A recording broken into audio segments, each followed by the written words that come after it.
There we go. So today, uh, I'd like to share with you,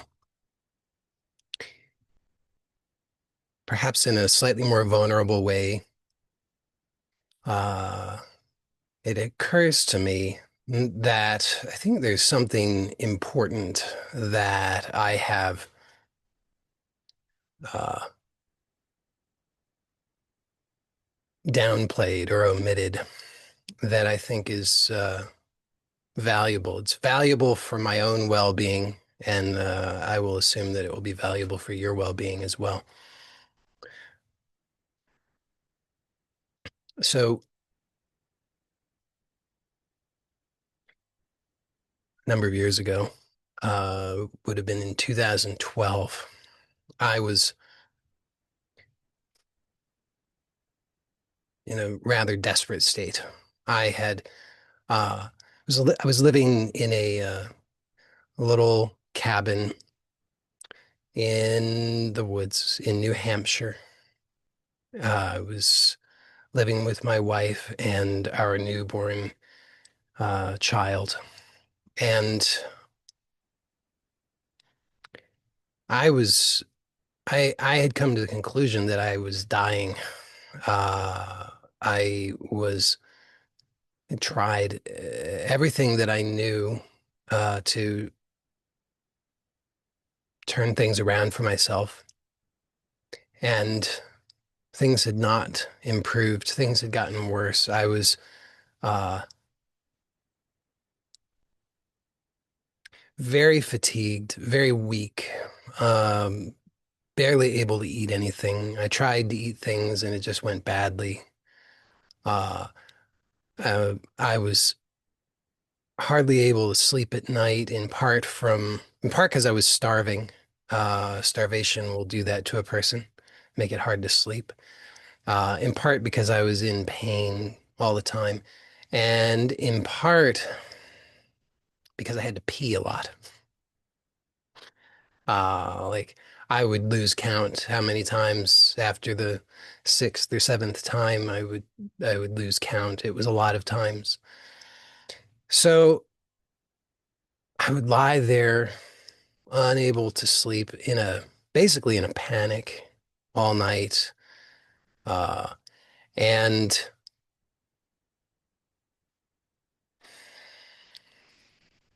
on top of it all, I felt uh, angry. I felt depressed. I was irritable. I wanted to. I was so sensitive to things that sounds, normal everyday sounds, would result in my skin crawling, and I wanted to tear people's heads off, even my own wife, uh, because I just couldn't stand the sounds. So there I was, and I didn't know what to do. And one thing that maybe I'm not sure if this is true in other places, but in New England, it seems to be true that every town has a library. It doesn't matter how small the town is. The town that I lived in was about 800 people lived in that town, but had a library. As you might imagine, not a very large library. It was one room, uh, but a library. And one day I went into that library and I found on the shelves a copy of A Course in Miracles. Now, another thing about this particular part of New Hampshire is it's sort of socially conservative, not the sort of place that I would have expected to have found A Course in Miracles in the library of a town of 800 people. But there it was.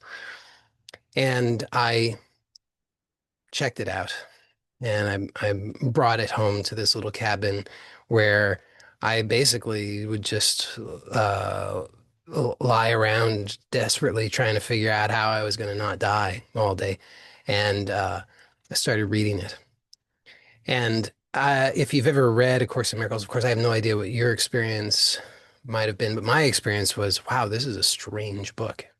It's a very strange book. I couldn't understand it, but I kept reading it. And I had this thought as I was reading it, uh, that perhaps I should pray. I uh, was was not a stranger to prayer. I had done lots of prayer in my life of various sorts, but I think that I had never really prayed in a very sincere way.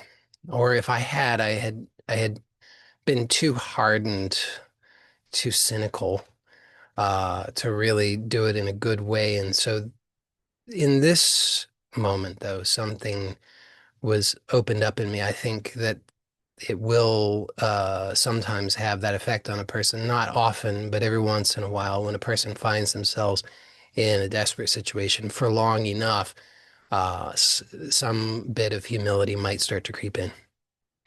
And it took a long time for me for that humility to creep in because I had really, if truth be told, I had been in that pretty much desperate situation, increasing desperation to be fair, but a desperate situation nonetheless for uh, at least 10 years prior to that.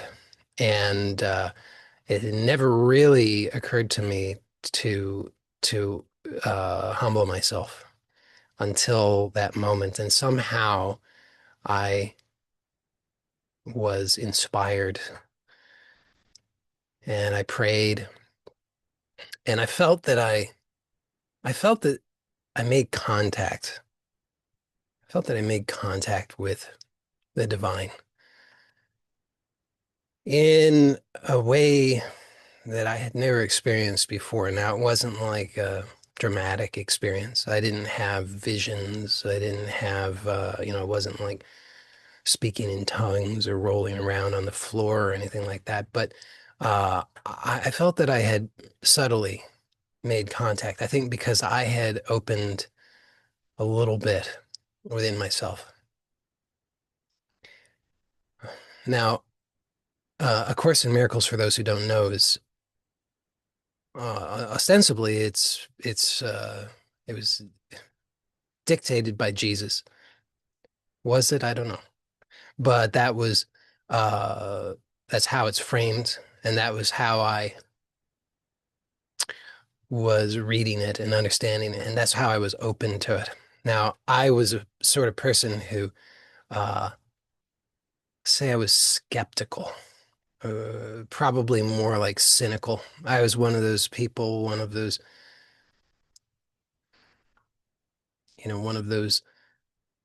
liberal, politically liberal atheists who poo-pooed the idea of religion and thought that Jesus was a fiction. There was no real basis other than people's imaginations. So it took some doing for me to really truly have an open mind and an open heart. But I did, and I feel like I felt like I made contact with that consciousness, let's call it.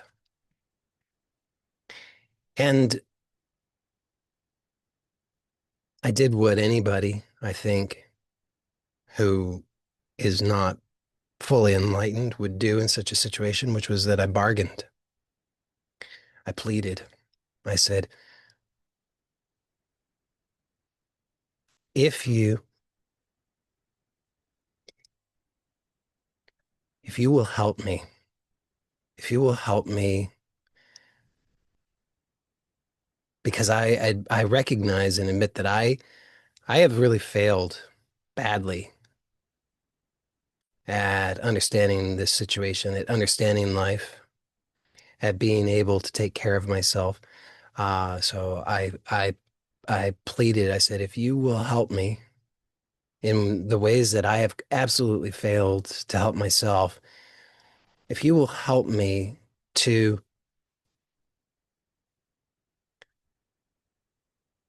and I don't think I use these words, but this is the best I can approximate it now. I would say something like, if you would help me to really open to love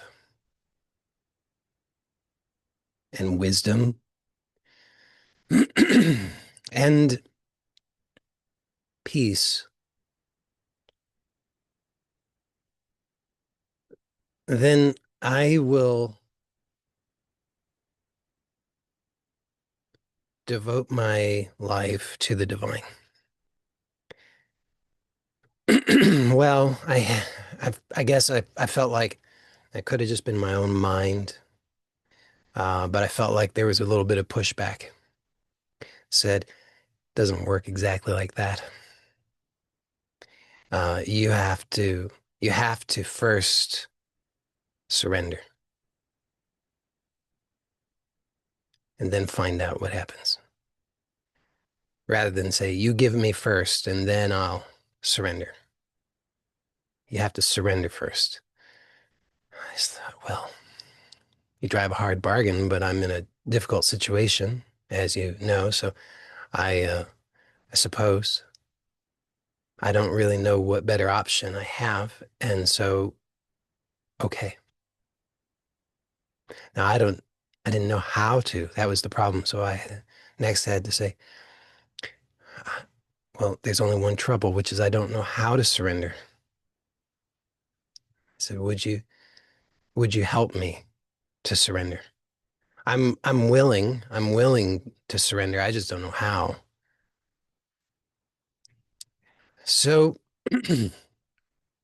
I do reflect on this often, uh, especially at those times in my life when sometimes I want to give up. Sometimes it happens that I think, this is hard. I don't know what I'm doing. I, I think, God, you got the wrong guy. I should just be working at a factory somewhere or something like that. Uh, I'm not, I'm not, I don't know what I'm doing. I don't know how to do what it is that I'm being asked to do. And I reflect on how I made that prayer, I made that request, and I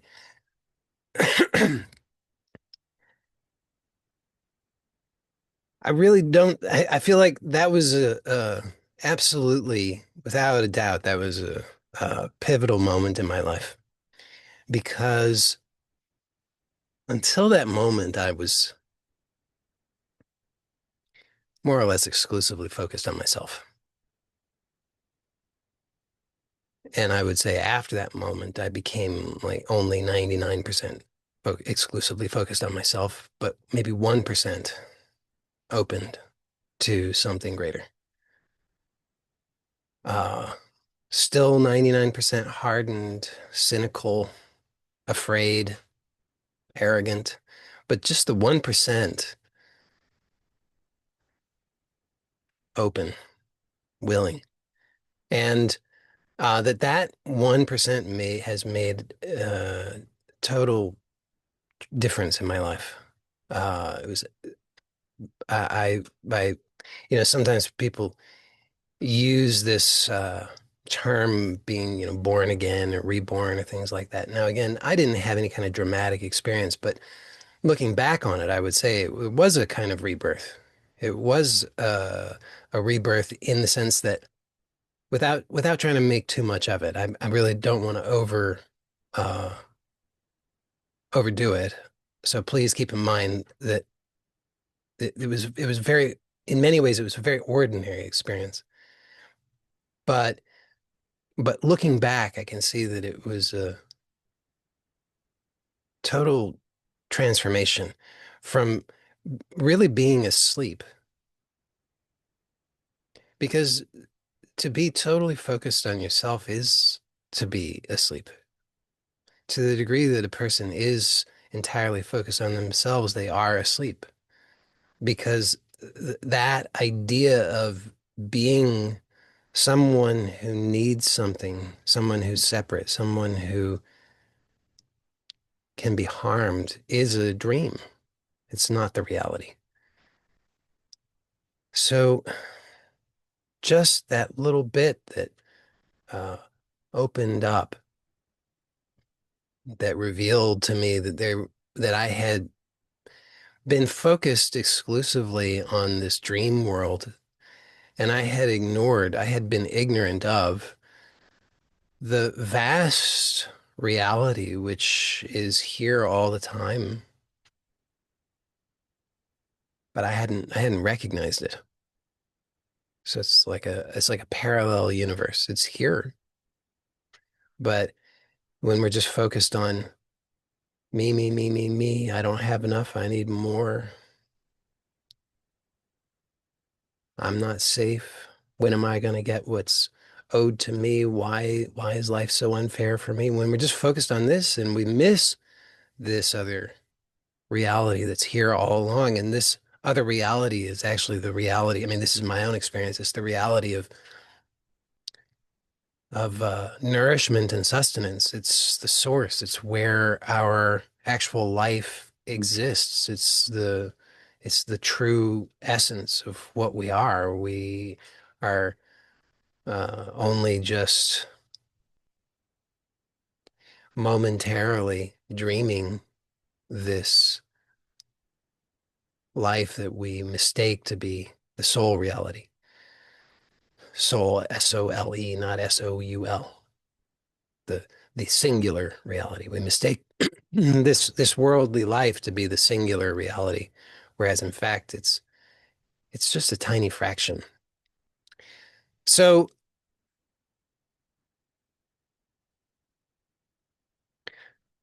uh there, and I'll admit there have been times, many times, when I've tried to do something different, other than what it is that I do, other than share what it is that I share, bringing this good news, this cheerful news to you about the possibilities of living in a new way, the possibilities of living an authentic and empowered life, a life free of suffering. Uh, it's what it seems to me it's exactly what I was made for. It was what I was designed for. Uh, but there are times, many times when, as I say, it seems hard and I want to turn away from it. I want something that seems easier. It's like that scene in the Matrix movie where the there's the fellow who takes the blue pill, right? He says, I've had enough. I've had enough of all of this. It's too hard. Just put me back in the Matrix and make me a king. So sometimes it feels like that, where it's like I've had enough of this. Is hard. I just want it to be easy. Just, just give me an easy life. Just make me just this simple, ordinary kind of person who doesn't think and who isn't really aware and who isn't bothered by things and doesn't really have any experience at all, who's just completely asleep, but reasonably comfortable. And I've tried different things and it's failed utterly. So I keep coming back to, okay, I made this bargain. I suppose I ought to honor it. So uh, I do my best. Now I'm saying all of this because I've realized, as I said at the beginning, that by not disclosing all of this, I think that I've uh, done all of us somewhat of a disservice because I think it's just part of the story. I think I had long held this idea that maybe it's not necessary to disclose the whole story. Maybe it's not necessary because there might be people who could still benefit from what it is that I can share, but who would be turned off by the real strangeness and oddity of the whole thing and me. I mean, not that I can really hide that, right? I mean, it's pretty front and center that I'm fairly odd, but I still I think I had this idea that there might be people out there who they don't really want to hear about Jesus. They don't really want to hear about these weird things. They don't want to hear about miracles. They don't want to hear about being born again. They don't want to hear about any of this. It sounds too religious. It sounds too, you know, it's just too bizarre. And I didn't want to turn away the atheists because I want to be able to be of service to anybody who's suffering because I that was part of the bargain, you see. It was I will I I've experienced so much suffering and so much pain that I discovered that I had a longing within me to actually be able to uh, be of service to others.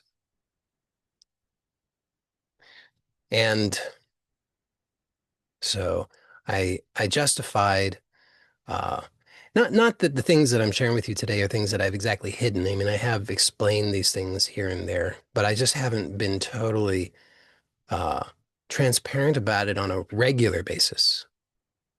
And I realized that I think it's best that I do disclose all these things on a regular basis so that you can know what you're dealing with. And because I think it's part of the whole package. I think that, at least from my perspective, I think that if a person really wants freedom and peace in the way that I can share about it, in the way that I know about it for myself, in the way that I can offer, then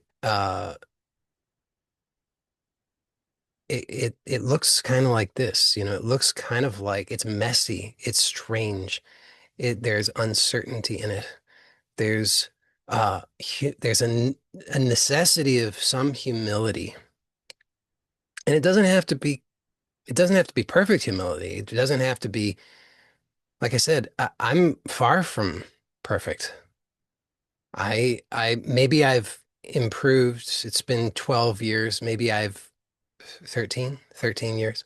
Maybe I've grown a little bit. Maybe I'm 98% arrogant now and 2% humble. I don't know. It hasn't been huge growth in that regard, but there's something a little bit. So you don't have to be perfect in any of this. You don't have to turn your life over to Jesus or Buddha or Allah or whoever else, uh, unless you do. I mean, like if you do, then you do, and you'll know it. But I'm not saying that any of that is necessary, necessarily as a generalization. All I'm saying is that I'm just wanting to extend this invitation that if you're willing, and to the degree that you're willing to admit defeat in a genuine way, like in a soul searching way, not as a not in a pretentious way. I've done that before in my life. It doesn't work so well, but it has to be authentic, just to really actually look for yourself and admit, I have uh, tried my very best very, in very, I've exerted all of my effort and put forth all of my intelligence and all of my learning and all of my knowledge. And I've done all of the things that I know how to do in order to solve my problems. And yet there are certain problems that I have not solved. And perhaps you might even go so far, only if it's true, but if it is true, I would recommend that you do go so far as to also admit maybe you've made things worse, right? I mean, not always, but sometimes. So if you can do that, I'm proposing that there's some benefit that might be had in it. It might not be easy. It might not be comfortable. In fact, it probably won't be. Uh, there might be moments when it seems easy and comfortable, but then there will be many moments in which it will probably not seem easy or comfortable. And that's another part of this that inspired me to want to share this is that I think that if I convey the message that it's a linear path that's always going to be easy and comfortable, then that's just not true in my experience. So I would be lying. And uh, but that's also, I understand, a somewhat challenging thing to hear because especially when you're in pain, you're in suffering, you're afraid, confused, panicking even. Most of the time, what we think we want is we want certainty and security. We want to know I've got it all figured out and locked in. And uh, so it's not then a welcome message to hear that it might be messy, might be uncomfortable. You might not get what you think you're looking for in the way that you think that you're looking for it. And so, if you're looking for that message, then I guess tune in another day because I might share that at another time in some other contexts, but it would be limited. Or look somewhere else because I'm sure there are plenty of people who are happy to give you that message. But that's not my own experience. My own experience is, as I said, I made this bargain and I don't regret it. I don't regret it at all. I don't regret that bargain. Uh, because as I say, it was transformative.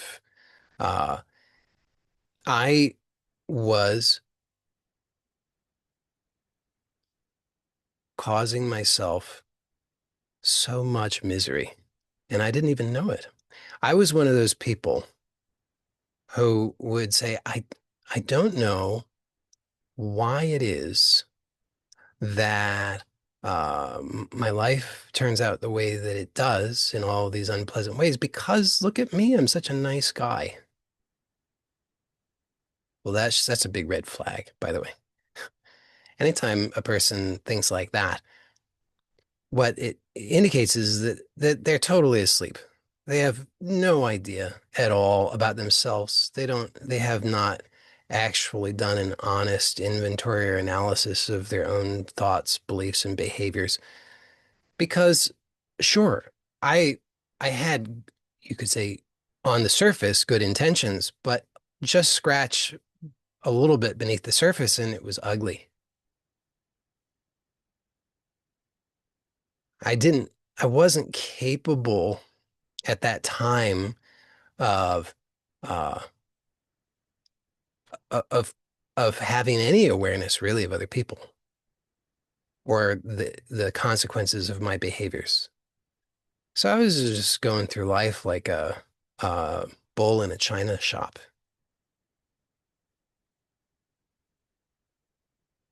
just making a mess. But I'd say, well, I don't know what everybody's so upset about. I'm such a nice guy. So it was not easy to humble myself a little bit and start to have uh, the awareness of myself. that maybe I wasn't how I thought I was. Maybe I wasn't the nice guy that I thought I was. Maybe uh, I was responsible for all of the misery that I was experiencing in life. So that was not easy or comfortable, but as I say, I don't regret it because otherwise, it's hard to even imagine how I could be alive or how awful that would be to have continued in the same old way.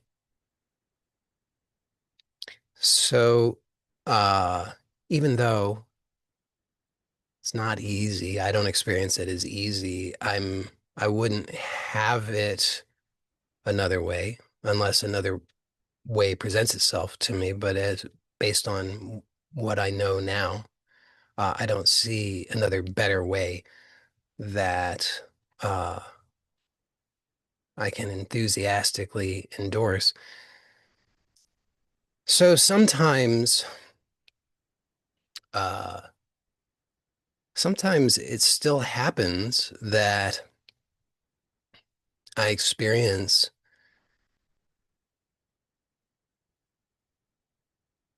intense discomfort because I don't know, because I don't know what I'm doing, because I don't know with certainty what my next step is. I don't know with certainty what tomorrow will look like, whether it will be something that I'm going to like or it will be something that I will dislike.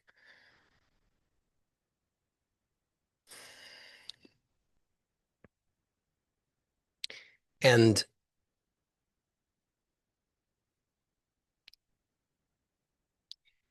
I would say that this is why I have, or maybe this is how I have been repeatedly shown the lesson of surrender and acceptance. And I think that's why I so value surrender and acceptance, because surrender and acceptance are the way in which I've found to uh,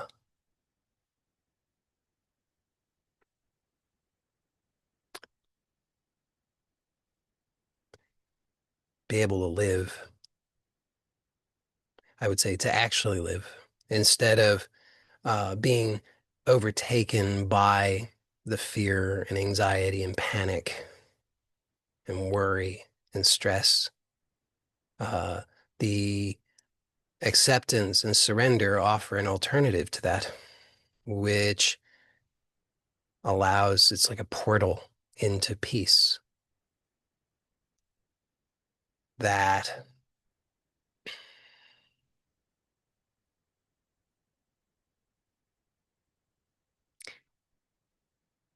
it reveals how the basis of the fear and the suffering and the misery is the arrogance of believing that I have the ability to predict the future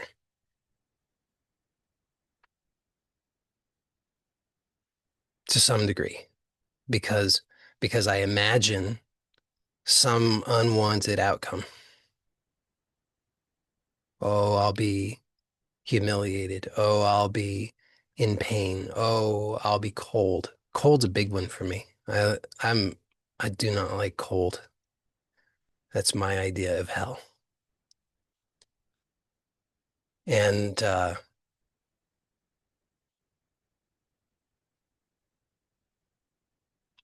so I imagine these things. I imagine these unwanted outcomes. And if I believe that what I'm imagining somehow is the truth, somehow I have the ability to see into the future and know this is what the future looks like, then I am adding fuel to the fire of suffering.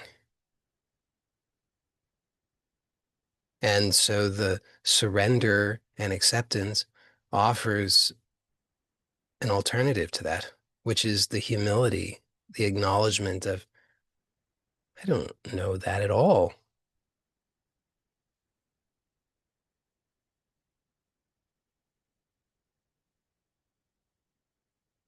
So some days that is some days I need very little of that consciously. Some days everything's, the money's good, the relationships are good, the health is all right, everything seems all right. I'm not panicking, not fearful of how, tomorrow I might end up toothless, homeless under the bridge, freezing to death, but not quite dead yet, just like stuck in this endless torment of almost dead from from being frozen. Um, so on those days, I don't need to consciously access these things, but on other days, and I don't know why, maybe it's personal and maybe it's impersonal. Maybe it's something that I've done, but maybe it's not. Maybe it's just the state of the world. Maybe for whatever reason, the state of the world is such that there's just that energy on certain days. Whatever the reason, some days I need to consciously access, consciously choose acceptance and surrender a lot, maybe all day long, maybe just moment to moment to moment to moment to moment to moment to moment all day long. Now, I know some people don't like the sound of that because they're looking for what I call getting rich quick. They're willing to continue to torment themselves because they hold this belief that just around the corner after the next ayahuasca ceremony or after the next Vipassana retreat or after the next, whatever, something or another, after they make the next million or after they get married or after they get divorced or whatever it is, they think then uh they're gonna be just able to coast through life. And so they reject what it is that I'm proposing because they think that's not good enough. I don't like that idea. I don't want to have to uh moment to moment to moment choose acceptance and surrender. That sounds awful, they think. And I say in response to that, well, how's what you're doing working for you? I mean, and in all sincerity, if it's working well, great. I mean, I don't need to change anybody. I don't have an agenda like that. I just want to be of service. I just want to offer something that can, for the right people, transform their experience of life in a positive way. If a person says, no, it's working great for me, I don't need anything else, great. I'm happy for you, genuinely. But if you were to do an honest assessment and realize, oh, gee, actually, I'm just suffering. I'm just suffering and prolonging that suffering, imagining that at some point in the future, hopefully, fingers crossed, in the near future, there's going to be this enormous breakthrough that will once and for all obliterate violently all of the suffering so that I can just coast from here on out. I'd say that's uh, useful to recognize because then you might start to understand the possible benefit of what it is that I'm offering. And by the way, I'm not sure that the two approaches couldn't also go together if you wanted. I mean, choosing peace now, choosing surrender and acceptance now doesn't mean that you couldn't have that big breakthrough. You could still have the big breakthrough. It just means that between now and then, you could be choosing peace. I don't know what you want. I don't know what the answer is for you. I don't know what your truth is. I just know that for me, it got really, really clear. I can't go on that way. I can't go on that old way of thinking. It's just around the next corner. Just got to read one more book, do one more workshop, one more retreat, one more thing. It's like I got to a point, at one point, many of you have heard me tell this story. I was homeless at that point, not because I didn't have any money, but because I didn't feel safe living in any place other than I had in retrospect, absolutely moronic idea that it would be good to get a cargo van and drive around in that cargo van looking for the thing that was the big breakthrough. And I was so desperate at that point, I didn't even know what it was supposed to look like. Prior to that, I had some ideas of what it was supposed to look like. I thought, okay, it's going to look like meditating on a mountaintop. It's going to look like meditating in a Zen monastery. It's going to look like, whatever. I had an idea of what it's going to look like. Got to that point when I was living in that cargo van, driving around like a madman, and I didn't know at all what it was going to look like. I just was hoping that I would recognize it if I saw it. So so it got to that point. I'm like, okay, it's going to be in the next state. The next, after I cross the state line, there it will be, the end of the rainbow, big pot of gold. And, all the ascended masters will be standing there holding hands, chanting Kumbaya and invite me in to participate. And from that moment forward, I'll wear a halo and I'll just be ecstatic all the time. I don't know. I mean, that's what I guess it needed. I thought it needed to be something like that because otherwise, how on earth was I going to recognize it? And here's the thing is, as I said at the beginning, it's here all along. That's my experience. It's here all along, and it looks exactly like this. Even when what this looks like is, oh shit, right? I mean, sometimes it looks like, oh shit. You get caught by surprise. You think, like, keeping your fingers crossed. You're like, I think the money's okay. I'm pretty sure the money's okay. It can't be that bad. You're not checking your bank account for a little while. I think it's pretty good. And then you look at the bank account and you're like, oh shit. You ever have those moments? Or am I the only one? So sometimes it's like that. Sometimes, it's like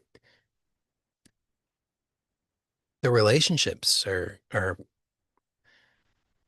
going in weird directions, like you're upset with somebody else is upset with you, you don't know where you stand with somebody else, all this drama. Sometimes it looks like that. Sometimes it looks like, health stuff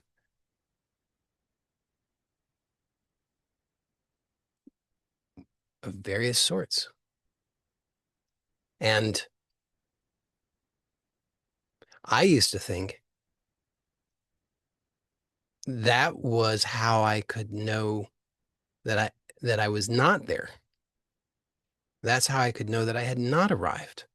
If the if it was oh shit, that meant I'm not there. Keep keep looking, keep going, keep driving, keep next state, you know. I never went to Montana, so I cannot tell you that it's not in Montana. It might be. It might be. But it's as far as I could tell, it's not in Iowa nor in North Dakota.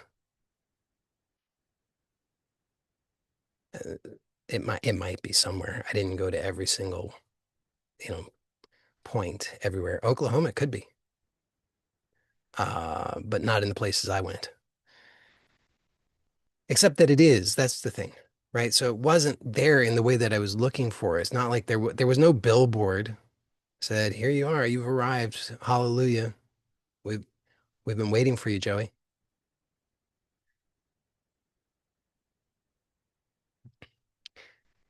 So it took for me, it took getting to that point. I mean, I just at the risk of overdoing it, just let me just briefly make it clear how bad it was. As if, as if it didn't, this is not, doesn't seem like it was bad enough. But, like I had been for like ten years, I had been every night, I had been for a long time, seemed like hours, but I don't know exactly how long, but definitely every night, I would lie awake in a panic, absolute panic for 10 years. I was, for those 10 years, I was uh, wanting to, me being this nice guy, vegan, wouldn't touch a fly, but I wanted to rip everybody's heads off. I had neighbors who had dogs that would bark, and I wanted to go over there with a base. I would fantasize reflexively, fantasize about getting. I didn't even have a baseball bat, but I'm like, I gotta get a baseball bat, and I gotta go over there and I gotta smash some people. They gotta get their dogs under control. Uh, I was starving myself, and I didn't know I was starving myself. But this was going on for a long, long, long time. I and then, as I said, I got to that point when I was living out of a cargo van, driving around, didn't know what I was doing. I was living off, at that point, I was eating, when I did eat, which was not that often, I would eat mostly raw sweet potatoes.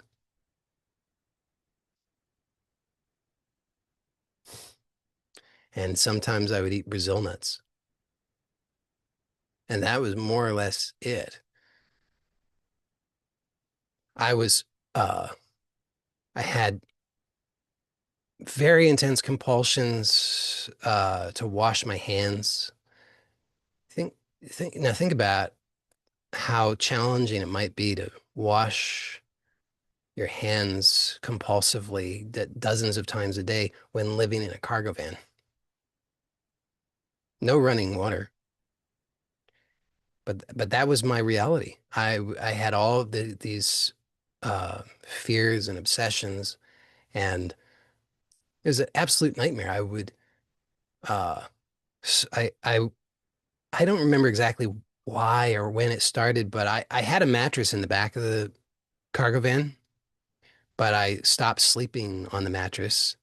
I think it was because I was afraid of cops. And somehow I thought it'd be better if the cops are going to come and surprise me. It'd be better to be sitting upright in the driver's seat than it would be to be lying down on a mattress in the back. So I took just sleeping upright in the driver's seat. And then by the point that I was living in that little cabin, uh, I had made more money than I deserved, uh, for over the time that I worked in software. So I had a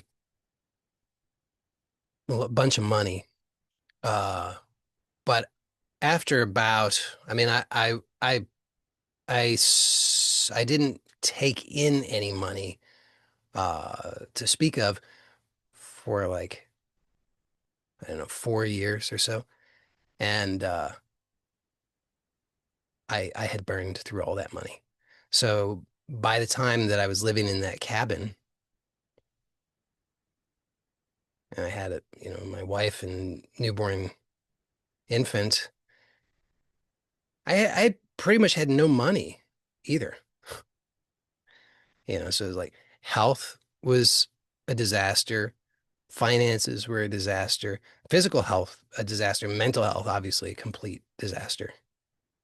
And so really, really bad. And I didn't do anything to deserve uh, any kind of transformation. I didn't earn it.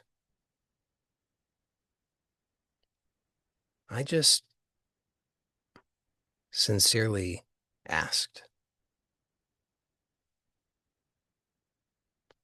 And then was blessed with, you could say that maybe the wisdom to ask for the humility to be able to receive it just a little bit. Because I think sometimes we can ask, but you have to be willing to receive also. And in order to receive, there has to be some softness and and the arrogance and the cynicism is hard. That idea, I know better. I know. I know what it should look like. I know how it should feel. That prevents the receiving. So for reasons I don't understand, because again, I didn't deserve it. I hadn't earned it. I wasn't some kind of saint or anything. I, but for some reason, I was blessed with that wisdom to ask for, help me to surrender, to basically ask for the humility. And that I think, opened me up to this other world that's here, this parallel reality that's accessible through acceptance and surrender, that's accessible through the humility. Even though I would have the thoughts, I still have the thoughts that say, well, this isn't it. This is not supposed to look like this. It's supposed to look, well, like it's supposed to look like it's easy and comfortable, and I'm rolling in money, and everybody agrees with me all the time, and I feel I'm not big on six pack abs personally, but legs. I like legs. I'd like to have big, like strong legs, capable legs. I'm like this should look like that. Should look like, I can hike up to the top of Mount Everest and back in shorts and a t-shirt and then be ready to do it again. That's what I think my life should look like, and it doesn't. And so the humility is just to recognize I don't really know what it's supposed to look like. Those are just thoughts that I have. And for all I know, it's supposed to look exactly like this. And uh so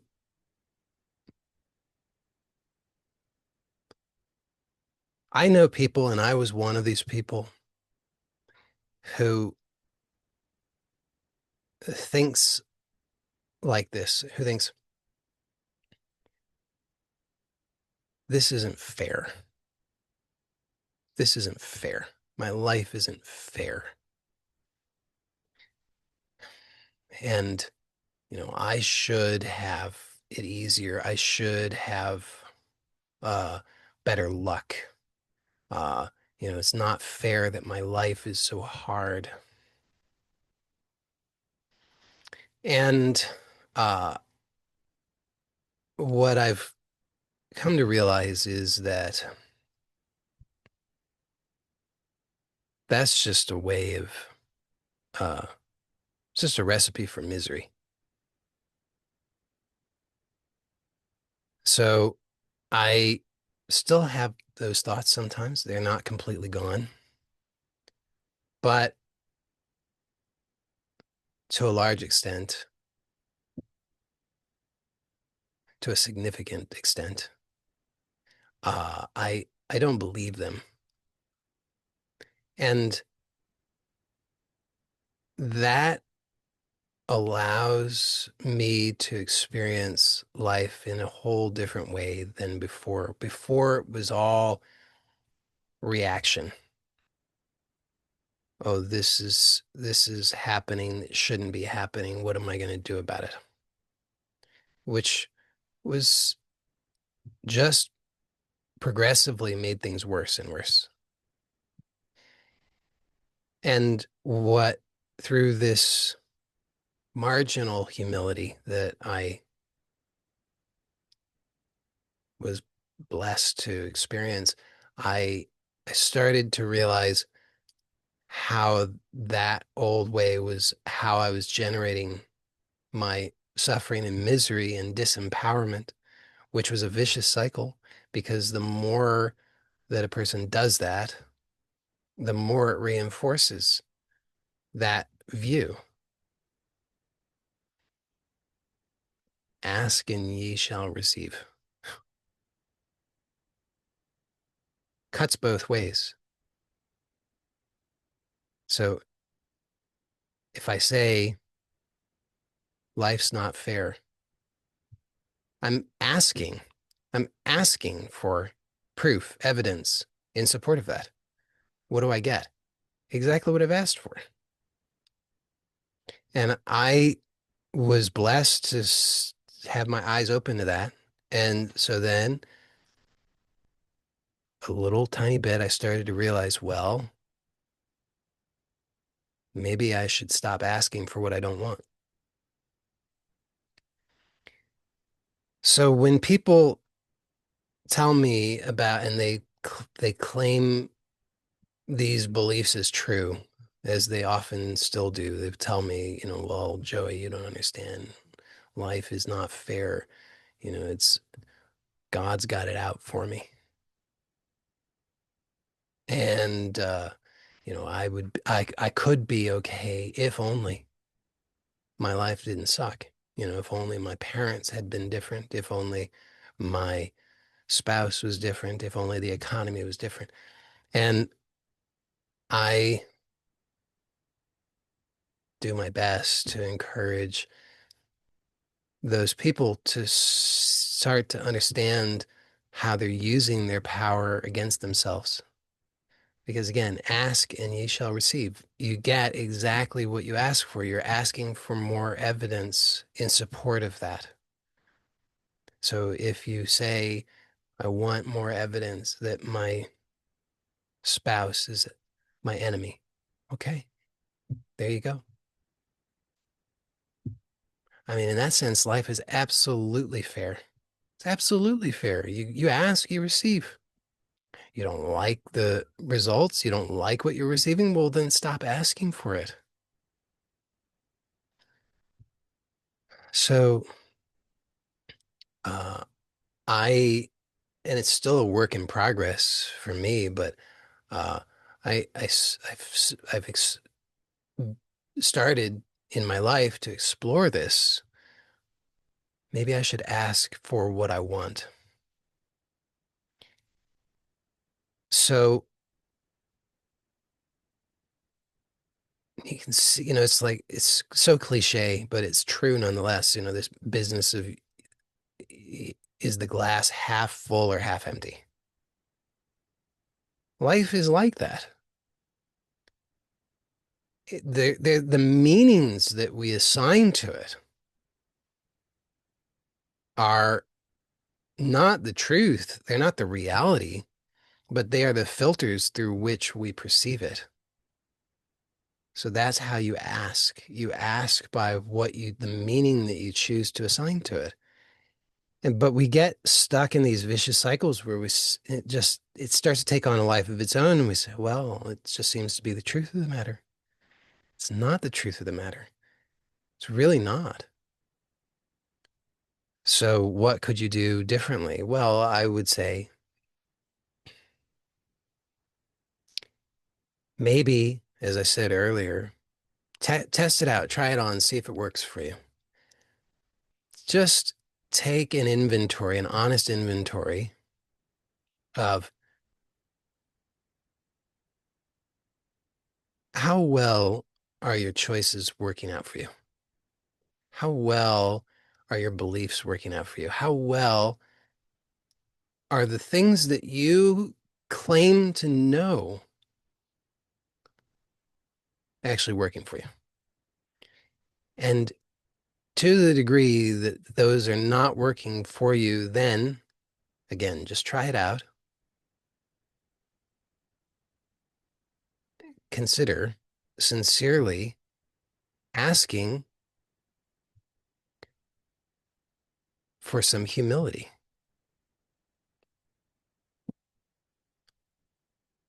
And then be willing to explore that, be willing to be open to that. It's probably not going to be easy. It's probably, now here's I'll say this one thing about this is a topic that I was thinking that I would talk about today that I haven't talked about, but I'll say one thing about it. Uh, there are very likely going to be feelings that will come up that will be associated with those habits.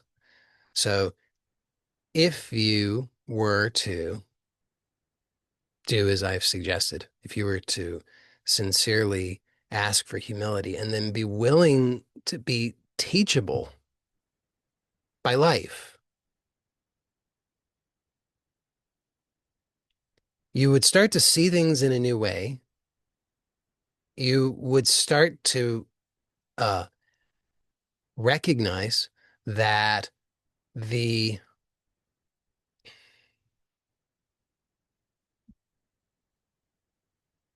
you would start to recognize the power of your beliefs and your choices and your attitudes to shape your experience. And to choose, even for just a moment, not to indulge the old habits is likely to bring up feelings, probably feelings that you don't like. So just be aware of that. And I think sometimes people will say things like feeling is the secret. You got to feel, yeah, you got to generate this feeling, this good feeling. Hey, if that works for you, awesome. And uh, maybe also there's another side to feeling is the secret. Just something to investigate, something you might want to check out. Maybe the habit of trying to avoid the feelings that you don't like is what robs you of your power and what makes you miserable.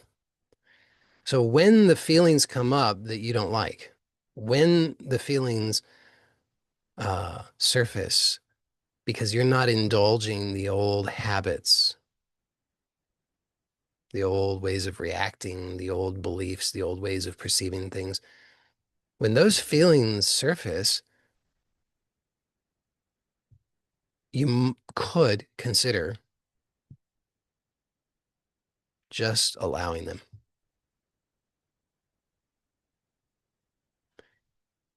This is also part of the acceptance and surrender. Because if you pay attention, I bet what you'll notice, because it's certainly what I noticed. I noticed that I was ruining my life because I was compulsively trying to avoid the feelings that I didn't like. Every time there was a particular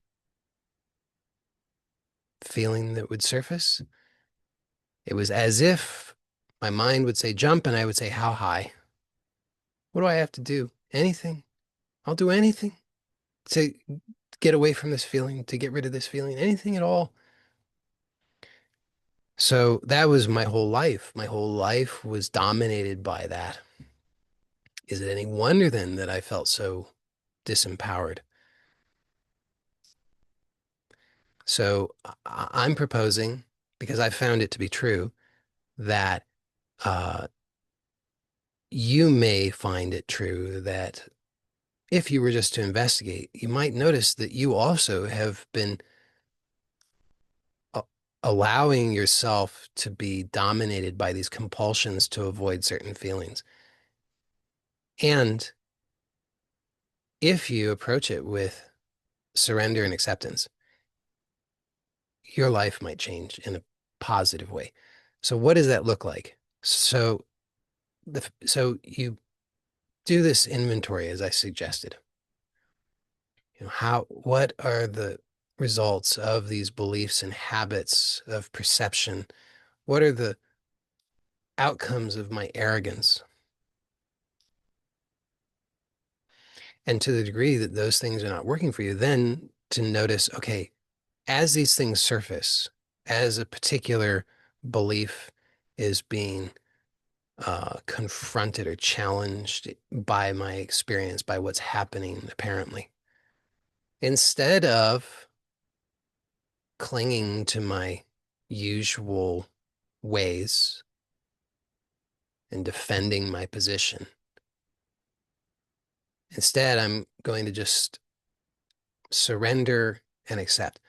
Surrender and accept means to just notice, oh, look, there's this compulsion to react, to defend, to protect myself against what? Oh, against a feeling. So let me just experiment and explore allowing the feeling, accepting the feeling, surrendering. Perhaps there is an intelligence greater than my own mind. I don't know. You think? I mean, notice, did did the sun rise this morning? Seems to have, yeah. Did you consciously make it rise? And you can say no, because you didn't. If you did, you let me know how you did that. Hey, offer classes. That would be an interesting thing. But can you make it rise at midnight? Or does it always rise at the expected time, right? There's an intelligence that does that. And it's not just the sun, it's everything, isn't it? I mean, everything, inside and outside, that you and I are not doing consciously.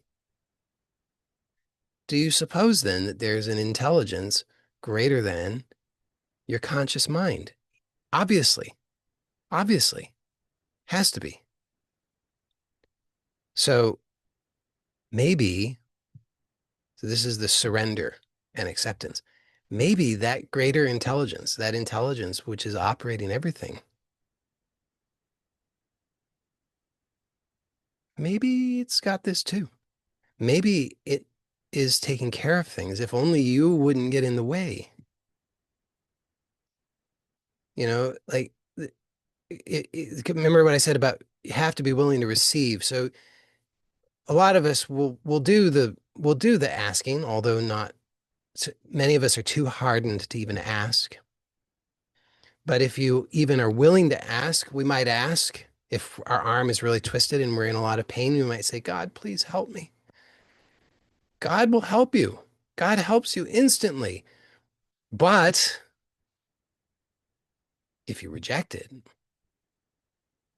what's God going to do about that? So you have to be willing to receive. So that when it comes to it, when you notice, oh, I'm experiencing this feeling and there's this very strong compulsion to avoid the feeling, I must get away from this feeling. What if, just as an experiment, try this out. What if instead of the old way, you were to try it out in this new way? So it's a belief, but it's a different belief, a different frame, a different way of perceiving it that I am proposing might give you better results. Just try it out. What if this feeling is God's support of my greatest good? What if this is the answer to my prayer? Now you might say, well, then, then then I don't like that God. Why can't God make it nice? Why does it have to be uncomfortable? I don't know. Again, let's go back to, did you consciously make the sunrise this morning? I mean, do you see the arrogance of thinking I know better than God? But we do this, don't we? Am I the only one? I'm not the only one because I've heard this from so many people. So I know many of us do this. We play this game. We say, well, if I was God, I wouldn't do it this way. So God must be wrong. Really? I don't know. Try it out.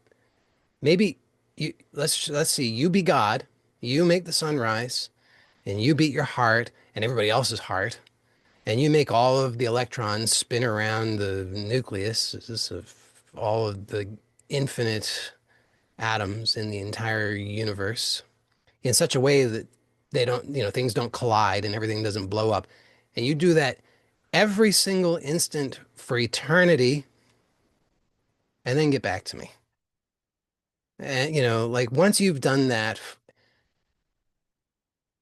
at least for a day, at least for a day, when you've done all of that, then you get back to me and let me know what's your opinion at that point. Because maybe you would realize, actually, this is exactly right. Maybe, maybe not. I don't know. But my point is just the arrogance of thinking I know better than God. I don't know better than God. I have arrogantly thought I did, but I don't. I really don't. And in any case, it doesn't even matter because the thing is, this is what we have. We just have this. And yet, I mean, and by this, I mean this right now, this moment right now, whatever is happening right now, this is what we have. And what if this is all that's needed? But we reject it because we say, oh, this isn't right. And how long could you play that game? You could play that game for a long, long time. How much longer do you want to play that game?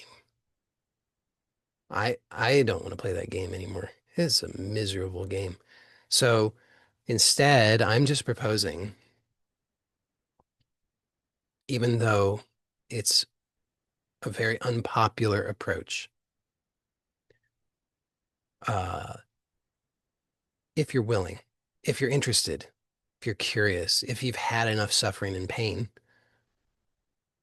and you're willing, try out uh, acceptance and surrender and let me know what your results are. I think you'll be really satisfied, but it's not. One more thing I'll say about this, and then if there are questions that people have, you can put them in the chat, and I'll take some time to respond to this. But this is not a short-term sort of thing. That's why I call it get rich slowly. If you're looking to get rich quick, It's probably not for you.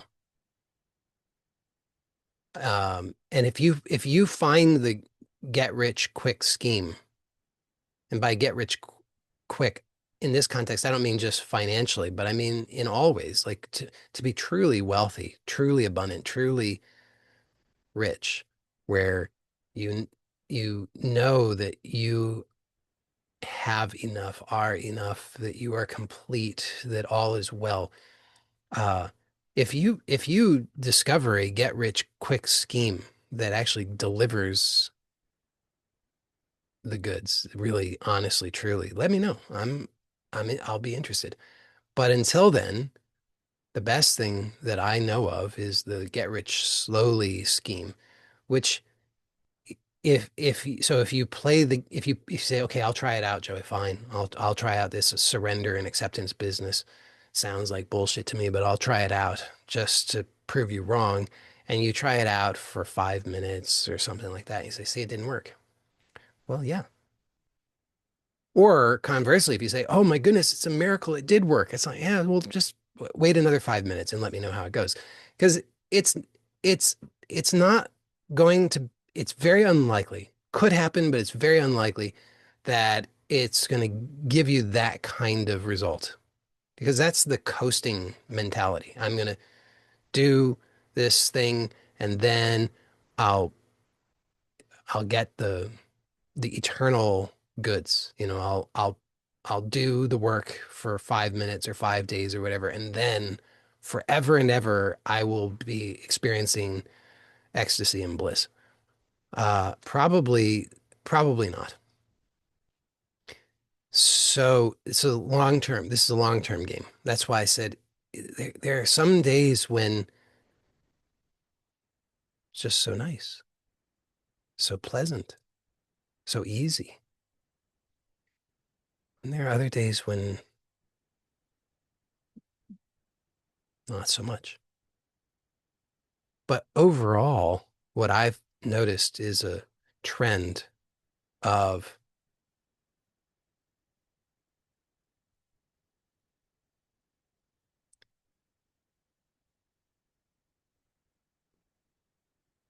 what I would call peace, what I would call happiness, contentment, freedom that is growing, expansive. So it's like the things that I used to uh the things that used to seem, I mean, unimaginably intolerable. How's this for a sales pitch? The things that used to seem unthinkably intolerable, now they're only significantly unpleasant sometimes. So there's growth, there's improvement. And most of the things that used to seem significantly unpleasant are no longer even noticeable. So it's like growth, improvement, but it's a long-term process. So if you're willing to test it out, let me know how that goes. I believe, I mean, the reason I'm sharing this with you is I believe that for those who are willing to really put this into practice in earnest, I believe you'll be richly rewarded. Uh, I don't know of anything better, at least not today in this moment.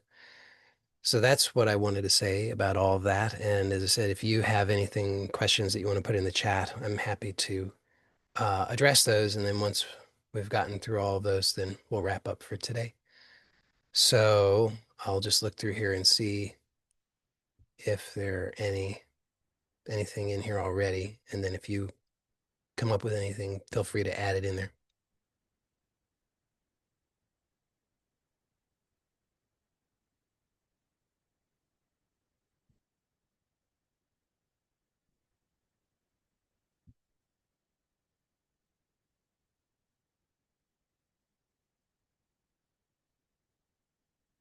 Somebody made a comment says, I believe that many of the harsh experiences shaped us into who we are right now. I agree with you, and I would say that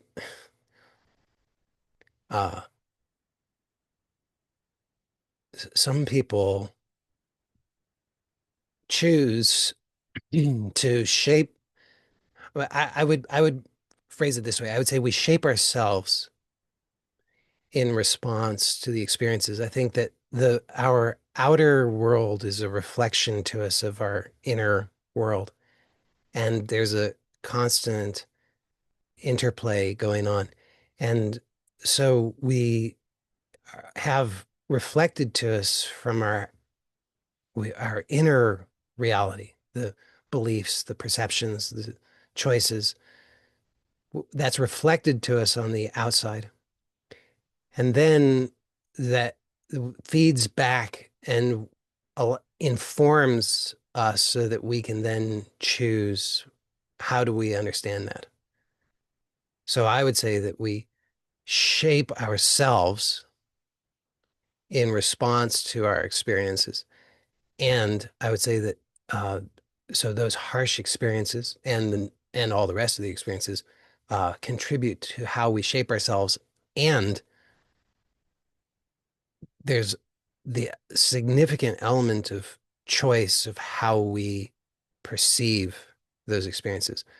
So do if I choose, if I, as I described in the past, I would choose unconsciously to interpret the experiences as from a victim mentality.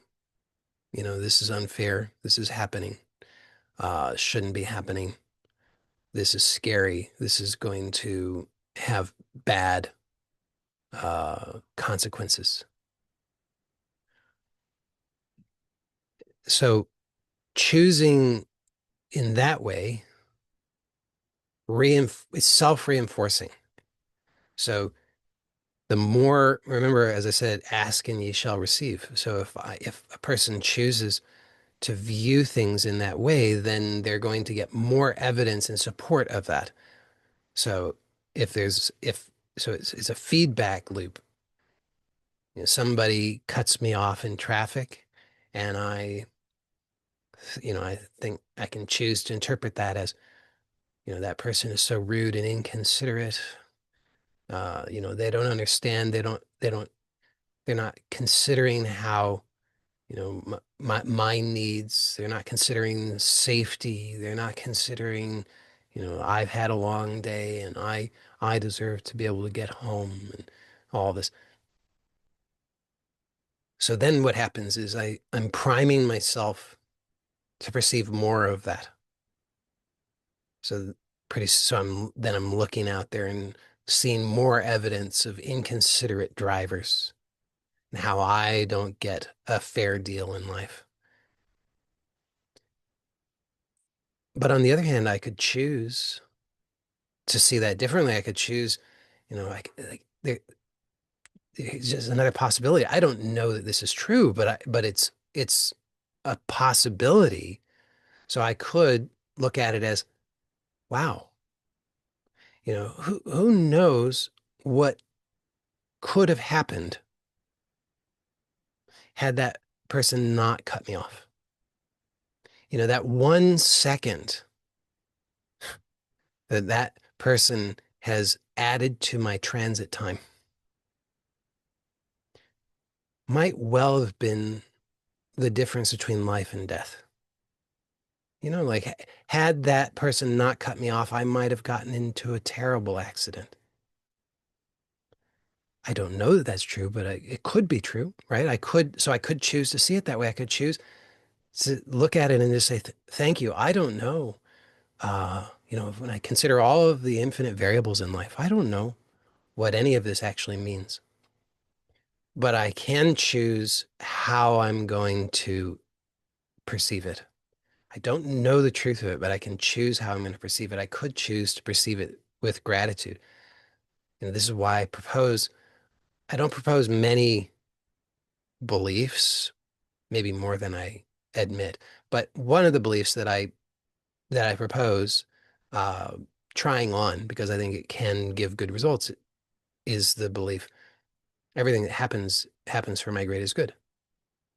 So like I don't know what this person cutting me off means. I mean, technically, I would say it doesn't mean anything, but I don't know.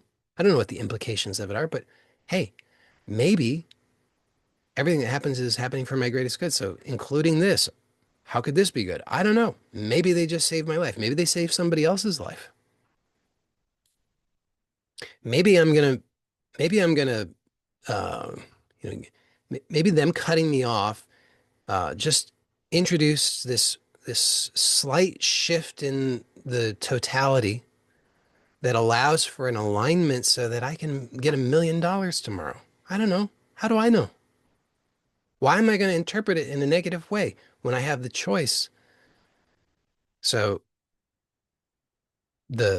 I'm just saying I agree with you, and uh, I think that there's a element of choice where we could choose to empower ourselves to shape our own experience in a positive way by choosing how we respond.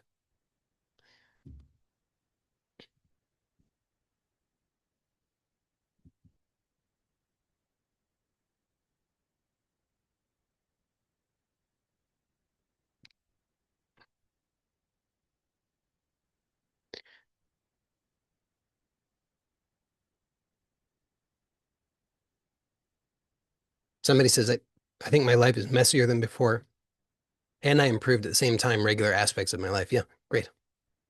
I mean, I think that, and this is my perception of it, I think that uh, life is just messy, but I think that sometimes we overlay an idea of non-messiness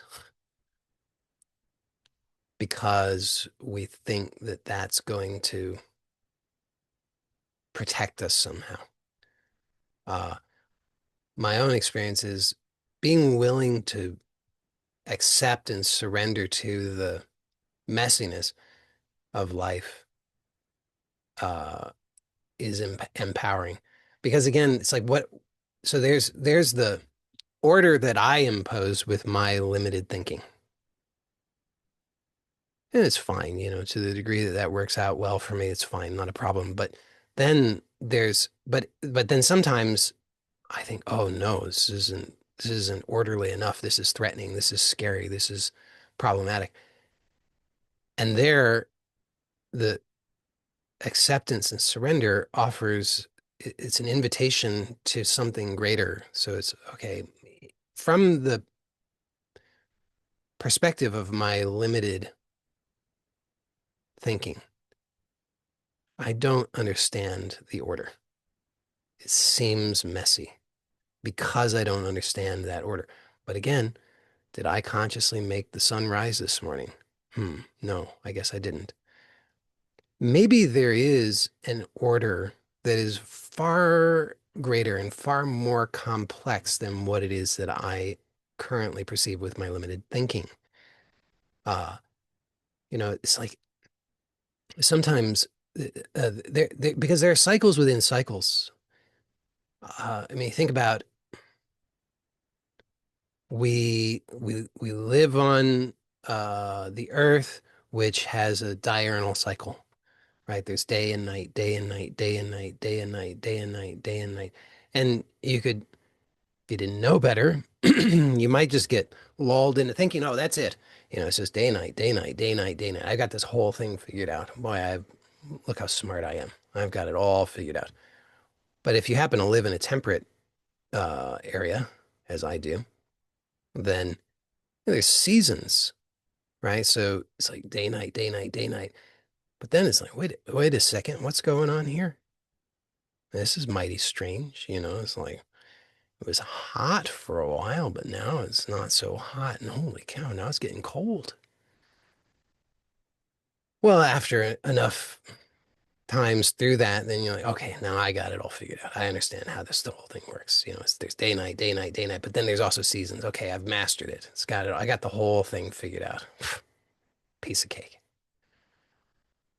But if you live long enough, most of us don't live that long. But if you did live long enough, then you would see much bigger cycles happening, and then much bigger cycles than that, and much bigger cycles than that. I mean, there's all kinds of things going on, most of which I don't know about. I mean, I know like precession, for example. So precession is a bigger cycle. It takes, I think, 12,000 years, but it's a thing. So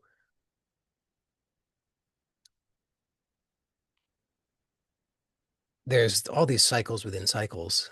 And so when I think, oh, this is how it should be, this is the order. Maybe that's just because I haven't figured out, I haven't clued into the bigger cycles yet.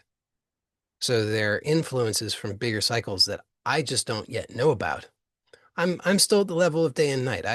I think I know everything because I figured out day and night. It's like, yeah, buddy. Yeah, sure, buddy. You got it all figured out. You're a genius. Just wait a little while. And so uh so I think noticing that life is messier than you thought maybe is a sign of wisdom.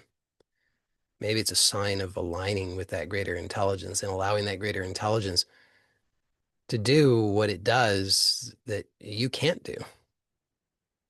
Again, there we go. It's like human life is not in general, it doesn't seem to be long enough to be able to directly experience or perceive precession in a meaningful way because it's 12,000 year cycle. So did an individual human create that? It doesn't seem like it. So there's a greater intelligence which is operating. And maybe that greater intelligence has no limits.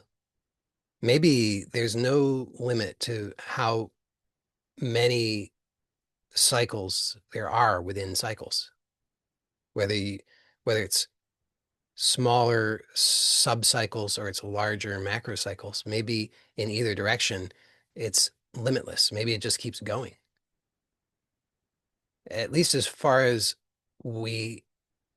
anyone can perceive, it doesn't seem that we can find an end to that. So maybe it's limitless. What I mean is like precession, I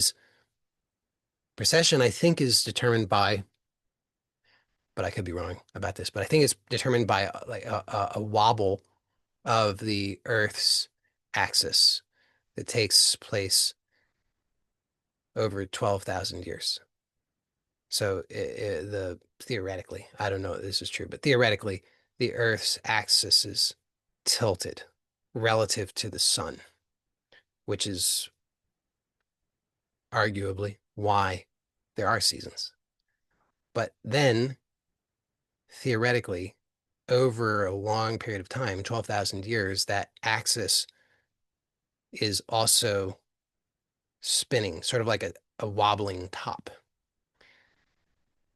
Well, then it's not that difficult to imagine that there could be larger cycles. I mean, because like, does there seem to be something larger than the Earth? Seems to be, right? I mean, so could be, doesn't seem difficult to imagine there could be cycles within like a galaxy, for example, right? Like maybe we've probably all seen images proposed that the Milky Way is like has lots of arm spirals. The arms spiral out from a center. So not difficult to imagine then that maybe the whole galaxy is turning around its own center.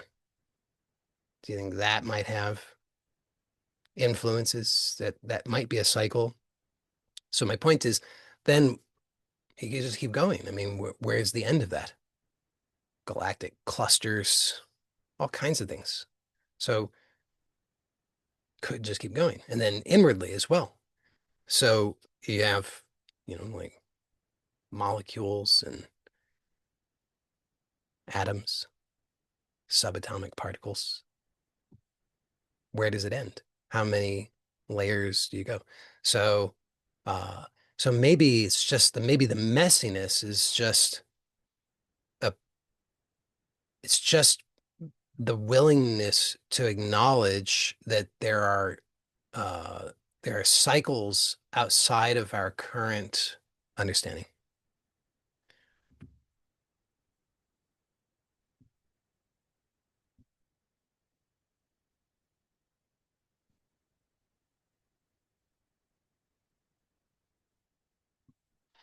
Somebody says, I feel since we elevate ourselves, we have to maintain standards. And sometimes it's like our old self is easy since we had no standards, maybe so we could engage in whatever we liked, whether it was good or bad. It's an interesting idea.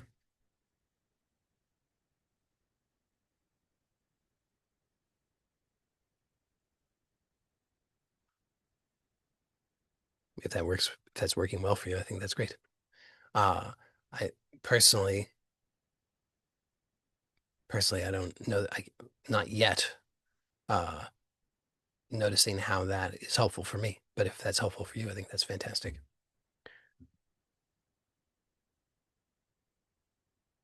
Somebody says, if it's hard, like living with anxiety, then what's the point? At least it's less hard? Question. Uh, and then there's clarification. He says the spiritual path is hard, but we walk on it because it helps to make our life better. If it's hard as struggling with anxiety and stuff, then what's the point? It's less hard to be awake than asleep. No, I don't know. Uh, I mean, yeah, I would say it's okay. So uh, there's a relative ease in the familiar. It has a momentum to it. So within the nervous system, we establish habits, and the habits, therefore, are there's a relative ease. Now, let's say, for example, we all have habits of walking. So we all learned how to walk. I assume most of us at least learned how to walk. If you don't know how to walk, you could translate this to same thing applies to any other activity, but uh, we've learned how to walk. Now, there are certain like the human body is designed for walking. So there are, we could say, relatively optimal ways of walking. But most of us, I would wager, most of us are not, we don't, our habits of walking are not optimal. So we developed habits for walking. Those habits are good enough in most cases so that for the most part, we don't notice any problems produced by those habits unless we do. But for most of us, once we've developed a habit of walking that's serviceable, it's good enough, and we don't notice problems connected to that, at least not for a long time. It probably takes years or decades before we might start to notice the problems with that. Uh, why would there be problems? Well, the problems would be because, as I said, the human organism is designed for walking. But if the habits are not perfectly aligned with how the structure of the organism is, then there will be inefficiencies in walking, which can result in uh, unnecessary tension, wear and tear, which can produce pain, dysfunction. So the habit is easy to access. You don't have to, if you once you've developed the habit of walking, you don't have to think about it. In fact, Trying to change the habit is relatively hard because now you actually have to go back to square one, as it were. You have to go back to, it's even worse than that because you have to, the habit wants to take over. The habit, every time you want to walk, the habit wants to take over. It's like, I got this. I know how to walk. What are you doing thinking about it? You don't need to think about it. We know how to walk. Just speed it up. Just walk already. And you're like, no, no, no. I want to retrain this. I want to develop a new habit. It's like, come on. We know how to do this. You can do other things. See, in order to change the habit, you have to first inhibit the old habit and then learn a new habit. So, in that sense, it seems harder to learn the new habit. However, it depending on the level of inefficiency and dysfunction, it can get to a point where the old habit can produce so much pain and dysfunction. Then you start to realize, well, doing it the old way is actually harder. Not in the short term, it's easier, but in the longer term, it's harder. So, uh, it's sort of like that. You know, we the habit makes it relatively easy to do the thing according to the habit. But if the habit is inefficient, then the habit produces inefficient outcomes, which can be painful. And therefore, in the longer term or in the bigger picture, it's harder to continue to indulge the old habit. But in the short term, it's easier because the habit is already familiar and you don't have to think about it. You don't actually have to be present at all.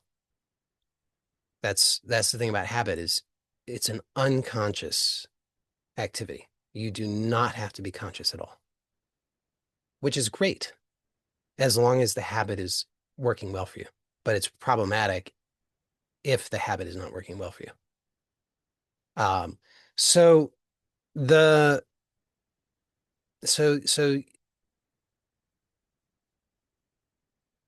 yes, what I'm proposing is I believe it will make your life easier in the long run, in the bigger picture, because you'll be working against yourself less. You'll be causing less suffering.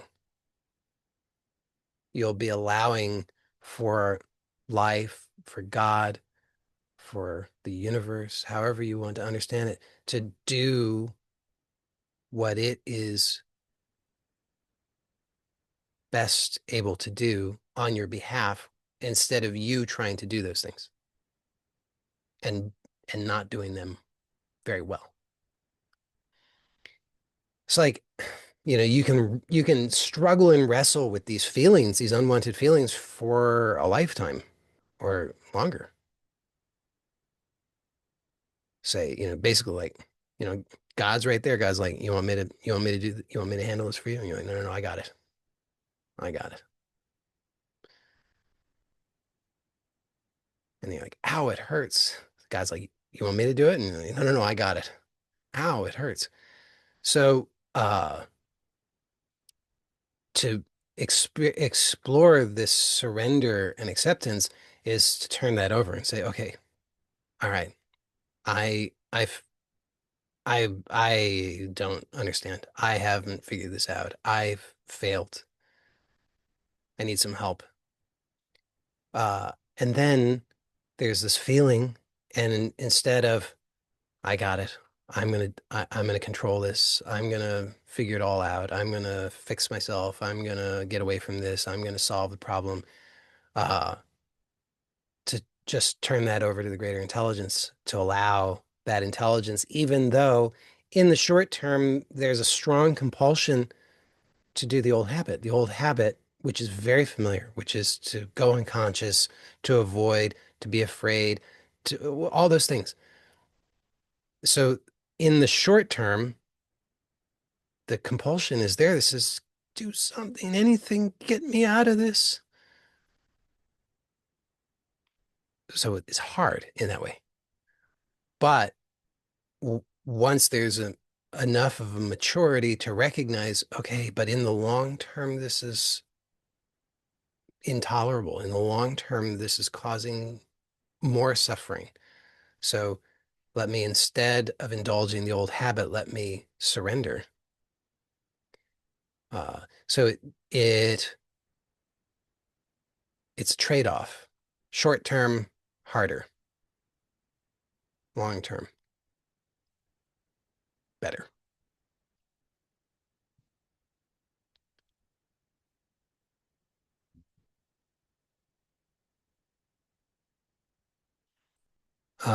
Somebody says, do you recommend us to believe we don't know how life works? I don't necessarily recommend that you believe that. I do recommend that you investigate.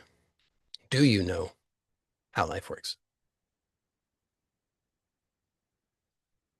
If you can honestly demonstrate to yourself that you have the knowledge of how to do the thing, then great. I mean, I think all of the knowledge is available. You could, if you really wanted to, I believe, gain the knowledge and experience to make the sun to rise. Do you want to? Is that important? It's not important to me, at least not at this point in my life. So I choose not to not to focus on that. That's just not where it's not what interests me. I'm not interested at this point in my life in trying to figure out how to make the sun rise or how to make hearts beat or how to do any of those things. If that's important to you, that's great. I don't have a judgment or opinion about that, and it wouldn't matter if I did, but I don't. I just know for myself that's not what's important. So I'm while I believe that that knowledge is available, I think it exists and it's there for anybody who is committed enough to it. That's probably a pretty big commitment. Uh, I also think that it's useful to know where you are and to operate from where you are, because otherwise it's like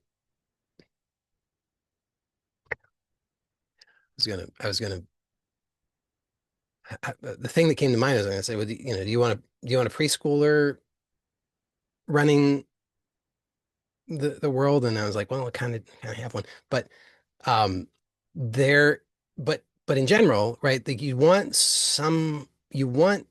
uh people who have adequate level of skill and knowledge to for the tasks that they're doing.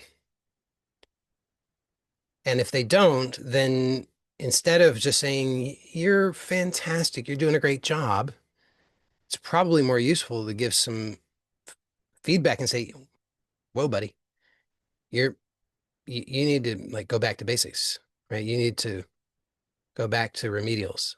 If you've got the person who's trying to do their PhD in astrophysics and they cannot tell you what 1 + 1 is, they need to probably go back to basics before they proceed, because what's the likelihood of them succeeding if they're trying to do something from where they are not? I like for myself, I like the reference of, if you have ever been to like a tourist attractions, amusement parks, and that kind of thing, they'll have maps that will say, you are here, marked on the map. I think it's useful to know where you are. You are here. So have that honesty for yourself. Here's where I am. So do I know how life works? What do I know of how life works? That's where you are. Start there. And and then it's useful to admit that what you don't know. So there's much that I don't know.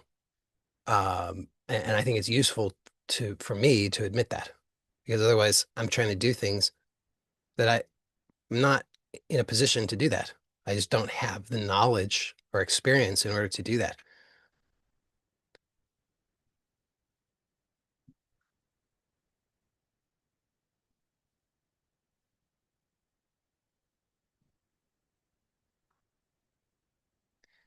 Somebody says Buddha said to learn and come to clarity, we don't have to do anything. Just look, let the water clear of its own. I don't know if that's true. I'll take your word for it. Um, and uh, I think context matters. So yes, and if you sometimes people are try to avoid action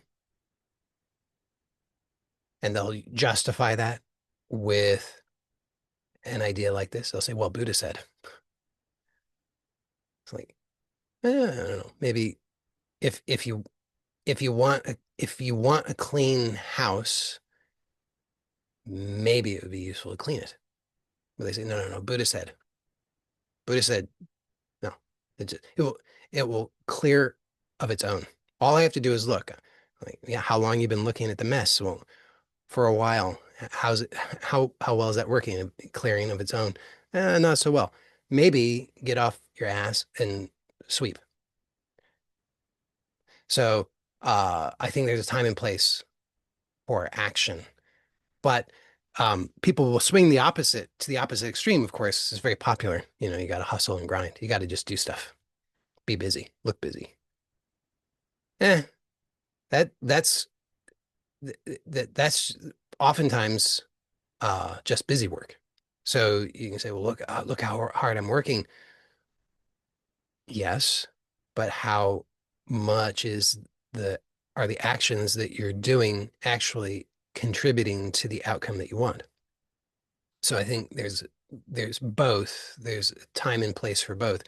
There's there's a place, time and place for just looking and letting the water clear of its own, and then maybe when the water clears of its own, there's there's a recognition of what it is that you want and what action will uh, align with the efficient expression or manifestation of that. And if and when that happens, then to just continue to sit and say, Buddha said, probably is not in your best interest. So sometimes there's clarity of action, take the action. Sometimes there's no clarity of action, don't take the action, wait for clarity.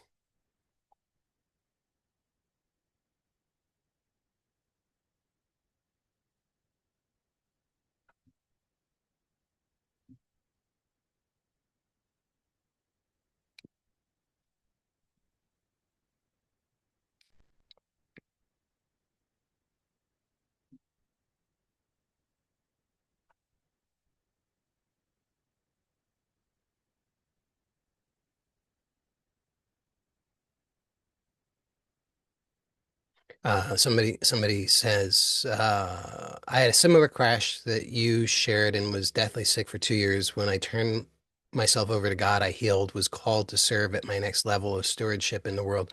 17 years later, I am at a new expression that wants to live through me. I still have very challenging days. I feel overwhelmed, scared, and alone.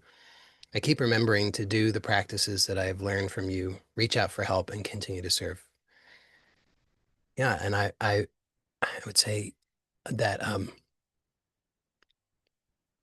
my what I find is, like I wasn't it wasn't me being falsely humble when I said that I'm probably still like 98% arrogant because I regularly forget. I regularly find myself thinking, oh, I've got to you know, I've got to figure this out. I've got to figure it out,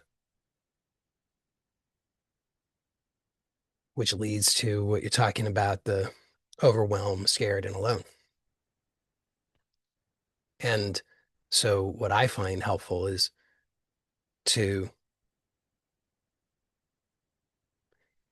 reflect with gratitude for how, just as I described, how I didn't I didn't do anything that I can see to earn or deserve the blessings in my life. I can't I can't take credit for that.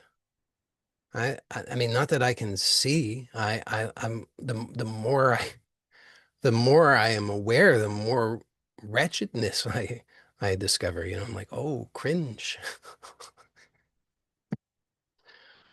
But uh, what that helps me is to then recognize that as I said, my life really has significantly positively uh, grown and transformed over the last 12, 13 years.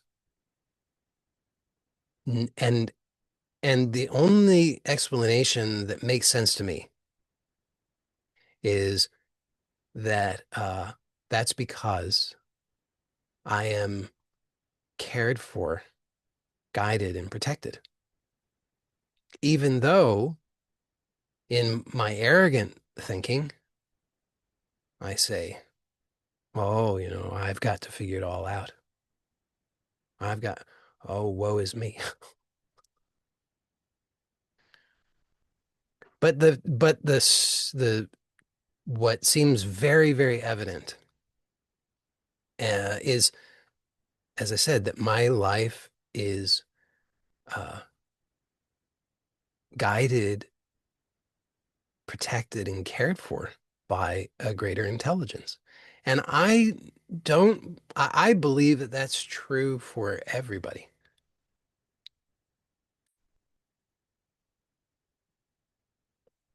I think it's also true that most reject it, but I do think that it's there, it's available.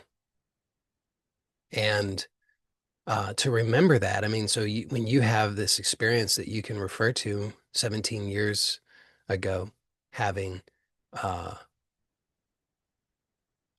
surrendered and experienced this healing and transformation, I recommend. I haven't made this recommendation in a while, but I think it's a really powerful, important, valuable thing to do. I recommend keeping a miracle list uh, because of exactly what I described. The more that you remember and acknowledge the miracles and the support in your life, the easier it is to remember them. And you'll and the easier it is to recognize them because I'm certain uh, that you could find so many miracles. I mean, there are small miracles which are useful to acknowledge. Um, there are medium-sized miracles useful to acknowledge. There are big miracles useful to acknowledge. Now, that's an artificial distinction. There's not really any such distinction, but I make that distinction only because in our thinking, in our minds, it seems like there's a difference. Because in our minds, what we would call small miracles, we think, well, it could be another explanation. Maybe it's not a miracle. Maybe it's that I got lucky, or maybe uh, it was just what was due to me, or whatever. We can come up with some other explanation for it. The medium-sized miracles are the ones that we have a little harder time with that. We're like, oh, I don't know. It's like maybe there's an explanation, another explanation for it, but it's kind of miraculous. And then there are the large ones where you're like, there is no way that I can explain that. Like the kinds of things that people describe where they're like in a car accident and they see angels like lift their car and move it out of a direct collision, things like that, where you're like, you like you could say, well, I guess maybe I was hallucinating. You can come up with stuff like that. But apart from that, you're like, I don't know how on earth could I explain that other than that is just a bona fide miracle. So those, I think it's really useful to acknowledge all those, keep a list of them. Uh, because at a certain point, I mean, on an individual basis, even the big miracles, so-called, we can still find ways to wriggle out of those. And you're like, well, I don't know. I was probably hallucinating. It's just the stress caused me to hallucinate. So we can do that even with the big ones. But at a certain point, you accumulate enough of these, and the sheer volume of it has a weight to it that starts to become undeniable. You start to realize, holy cow, you know, by if life was just random, if there was no uh, guiding hand, if there was no support, then my life couldn't look the way that it does, couldn't have turned out the way that it has. There's just too many instances where had to have been a miracle, had to have been some kind of divine intervention, had to have been.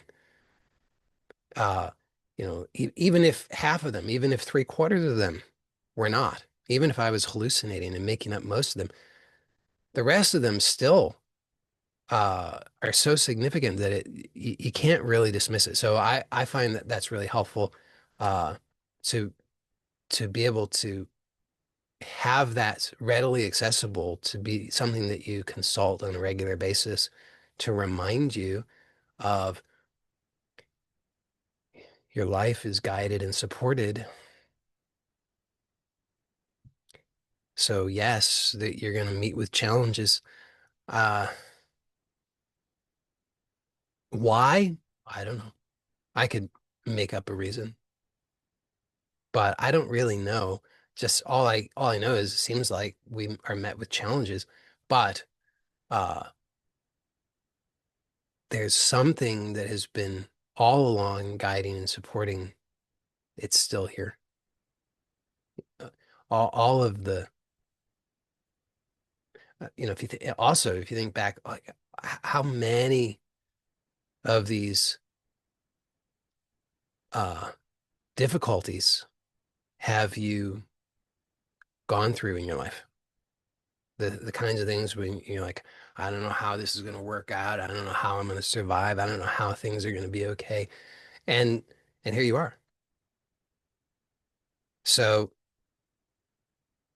when when you encounter that kind of thing, the uncertainty, the fear, uh, it's useful just to remember. It's like, well, I've been here before, and I've been guided and supported in ways that I could not have anticipated, really. I mean, you couldn't really anticipate where you are now if you went back in time and told yourself 20 years ago, 30 years ago, uh, that you'd be here now. You couldn't have understood it. You might as well have been speaking Greek. So I find that useful.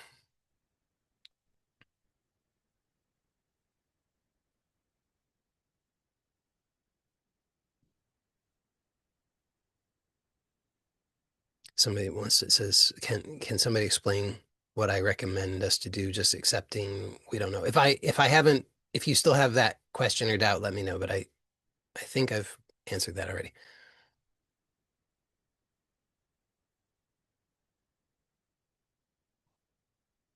Okay, so somebody says, I think for some time I'm struggling to balance how to hold a vision for the life you want, goals, being intentional with regards to achieving your desires, and also keeping in mind that you don't know what you don't know, and that's how it is. Some days I just want what I want, and I want it now. Yeah. Uh,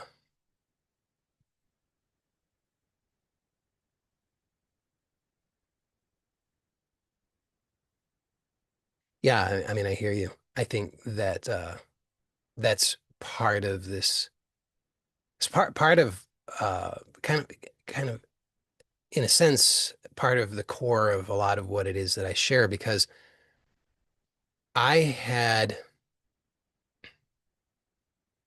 I had a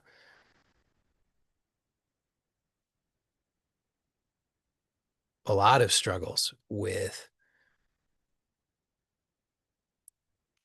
thinking that uh, the basically they're like two separate, distinct worlds. The world, this outer world of illusion and confusion and misery, and the inner world of silence and stillness and peace. I thought that they were separate and distinct. And I knew after I had been blessed to have a experience or perception of this inner world, I was like, wow, that's it. That's what I want. So then I thought, well, then the solution must be uh, withdraw from this outer world, have no desire, uh, just let the insects eat my flesh and not uh, engage in any way, which I never found worked. I wasn't able to pull that off. I'm pretty wimpy.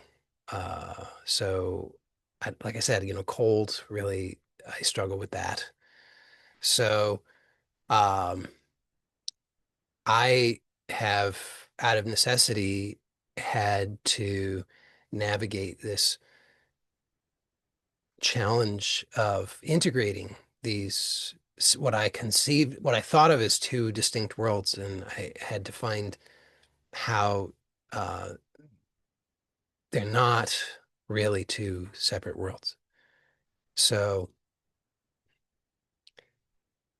I've said I think said this recently, maybe it was last week, but without necessarily, I'm not necessarily endorsing Byron Katie, but I remember something that I think she wrote it in her first book, where she was responding to people who would say, well, I don't, why do anything then?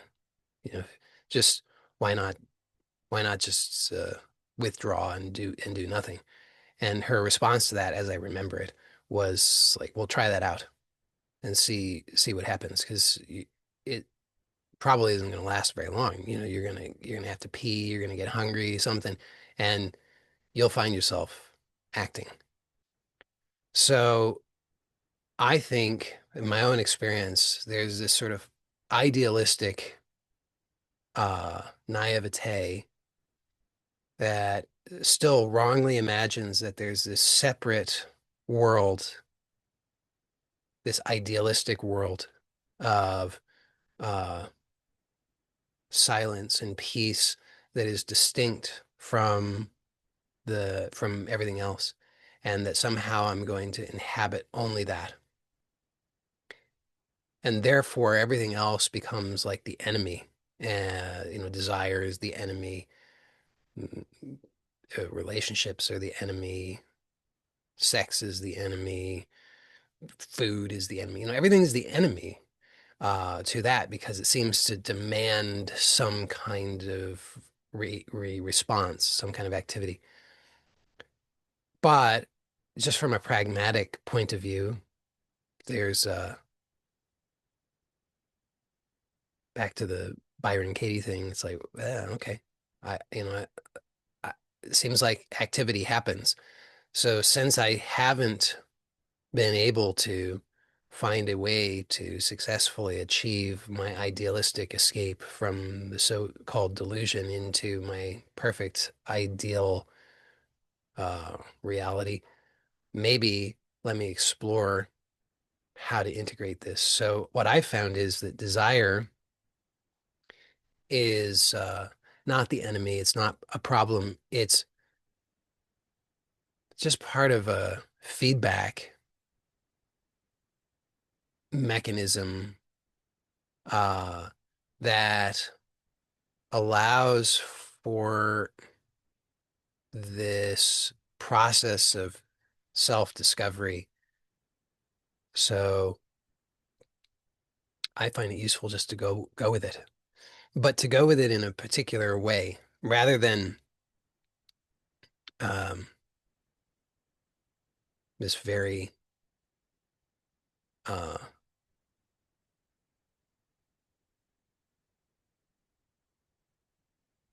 that I don't want to go into too much detail here, but I'll just say there seem to be kind of two extreme approaches uh, to desire, and I've found that a middle way seems to work best, which is what I usually suggest, which is ha ask yourself, what do I want? And let that be as neutral as possible. I mean, the to a certain extent, there's going to be an emotional charge to it, and there's not anything you can do about that. But just allow it as much as possible to be emotionally neutral in terms of like not feeling a strong compulsion, but rather it just gives vision and direction. And so it can be approached with curiosity. And then uh, allow yourself to actually imagine or envision that and notice what resistance do you have? What limiting beliefs, what fears, what resistance, and let go of that because uh, actually that's the stuff, the resistance, the fears, the limiting beliefs is actually what is getting in the way with the being able to experience the effortless flow of life. So really, desire is not the problem. Uh, it's just all of the resistance, the fear that is problematic. So this investigation on an ongoing basis, just I recommend doing it daily. You know, what do I want? Then uh, imagine that, envision it, and notice what resistance is there, release that. And I would say doing that on a daily basis, or at least on a regular basis, allows for a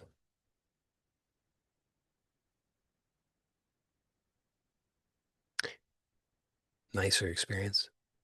I think it helps to resolve that uh,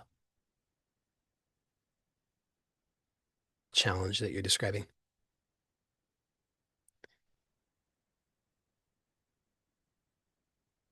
Somebody says not being worthy of receiving, but receiving despite that is what's called grace, or so I've heard.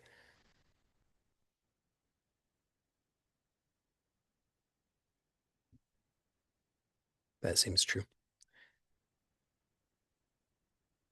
Although I would say worthy is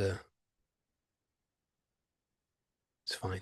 I use similar language just to qualify it though. I would say worthy, and I think I said deserving. They're nonsense ideas, which I think is in a sense the point. It's like that's those are man-made ideas. It's not how God is operating. God is not keeping score. I mean, I know that's a popular notion. You know, God's a man with a beard in the sky with a book, kind of like Santa Claus, except for Santa Claus is at the North Pole. But who's been naughty and nice, keeping score. You've done bad. You're going to be punished. But that's not how. Apparently, I mean, it does not seem to be how. That's not how God works. So that's just our overlay of, oh, I guess I deserved it. That's why I got it. So God's ways are. seem mysterious to our ways of thinking.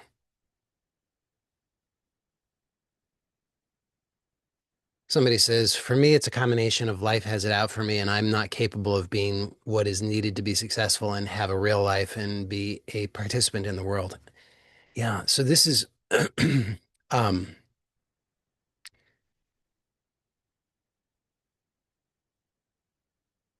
okay, what I'm going to say, this is my belief. I believe that uh, we each are made with a purpose. Now, that's a big word. It's not that big of a, it's not, technically, it's not that big of a word, but it's big, big, like it carries a lot of baggage for people. But I'm using it in a very simple way. Like there's a vision, there's a direction, there's uniqueness to everybody, which is obvious, right? I mean, everybody is unique. I don't think there's any reasonable way to deny that. So, uh, when when we are measuring our success based on society's definition, then how is that going to work, right? Society has given a definition, like a one size fits all. According to society's definition, of course, this depends on your own personal interpretation, but you are successful if fill in the blank. If you have achieved these things, have these experiences, feel these ways, check off these boxes, and whatever. But how could success be determined from the outside? I don't think it can. I think that everybody is unique, and therefore success really is uh, only can only really be measured by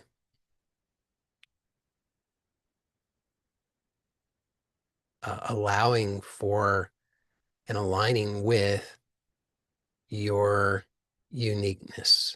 That because I would say that that is the purpose, and success is comes from the inside, comes from who you are, your uh, unique design. So so a real life, put in which you put in quotes, uh, is defined on the outside. That's defined by society. That's defined by other people, what a real life looks like, and be a participant in the world. But to be a participant in the world also defined by the outside. Other people are going to define for you what it means and looks like to be a participant in the world, as if you weren't a participant in the world. You're already a participant in the world by default. There's no way not to be. Try not to be, and you're still a participant in the world in that particular way. So, uh,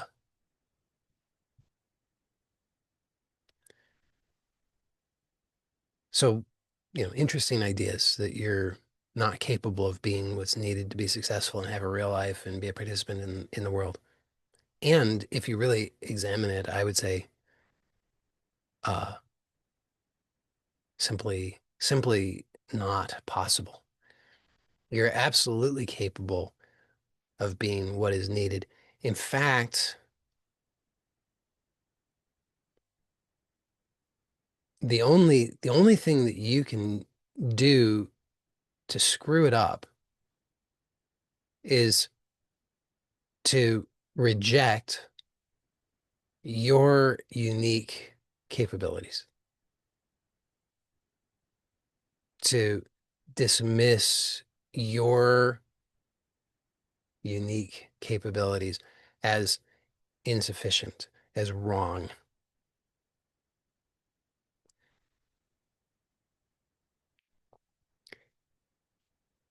I think I've never developed this yet. I haven't developed this really well, but I have this idea that has been with me for a number of years that there is a design to our lives, and we can, if we're willing to be receptive to that, we can see that design. There's a it's there in what you've been drawn to, what's been of interest to you, what where your challenges, what you've learned, the things that you've overcome, the things you've failed to yet overcome. All of this uh, is like a blueprint that's there to decode, and that gives you it lets you know that's your that's your way. And I think the more that you embrace that, the more that you welcome that, the more successful you are. Not by external standards necessarily, although maybe, but that's irrelevant. It's not, you're not measuring according to external standards, you're measuring according to the internal standards of acknowledging this is your way. Like that's why I shared the story that I did today, that I have I uh have since a very young age, I have naturally, you could say, been drawn to and attracted to uh sharing things that I've learned.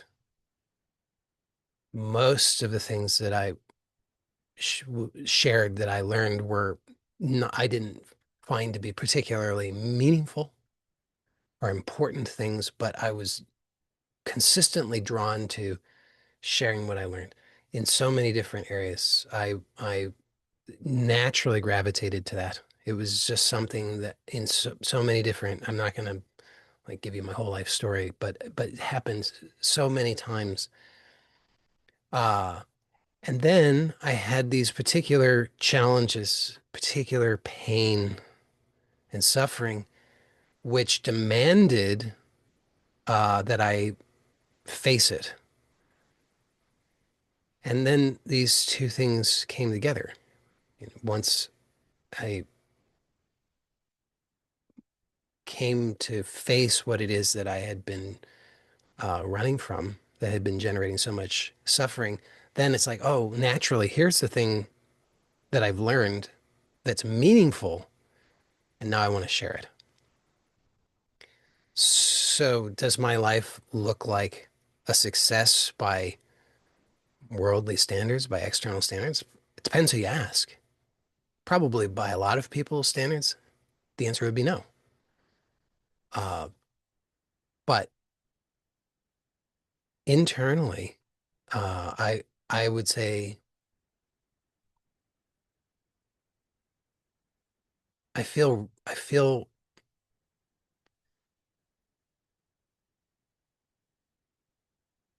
aligned.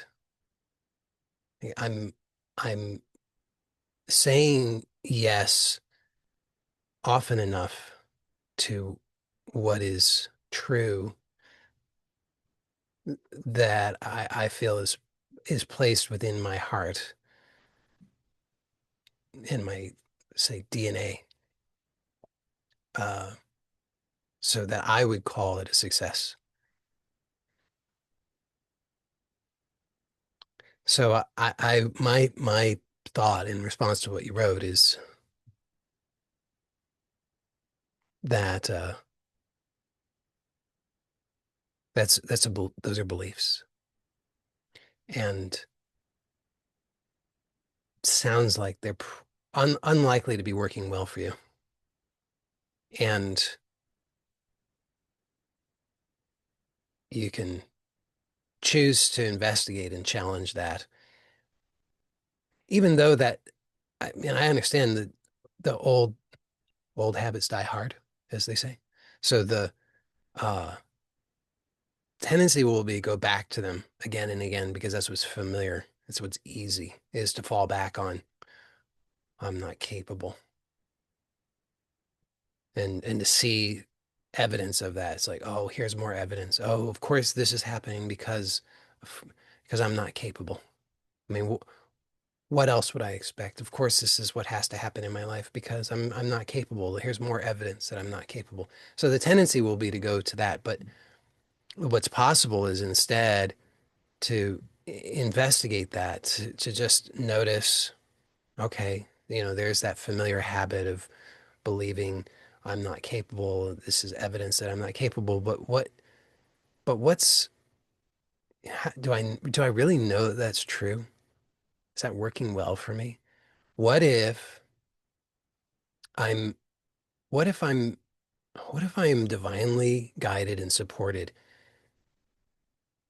What if th- there is a purpose and a design that has been placed in me that is playing out and unfolding and that I could choose to say yes to? And what if what's happening right now is just an opportunity to say yes to that in a deeper way and to discover more of that so that I could actually step into my purpose more and more and more and have more and more clarity about it. But it's a choice. Am I going to indulge this belief I'm not capable, or am I going to instead just look at it as the different possibility? Uh, maybe what's happened is just that I was afraid. Maybe what's happened is that uh, I didn't know to look in this other way, but now I do. Now I've been graced in this way. Like God works in mysterious ways. Sometimes God works through the internet, through, some bearded guy sitting in a sauna saying something that is just for you to open up something within you so that you can then just say, "Oh, okay, yeah, I'm I'm willing to try this out in this new way."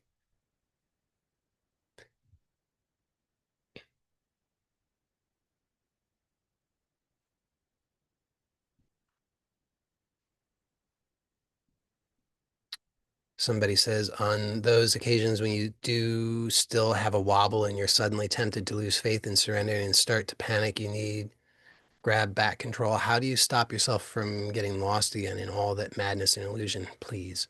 Uh, well, I would say uh, probably one thing that works to my advantage, and it probably I don't I can't necessarily recommend it to others because I don't know that it would work for others, but it's for me, it's I'm really I'm not, after all that I just said about being capable, I would say I'm really not all that capable anymore of many things. I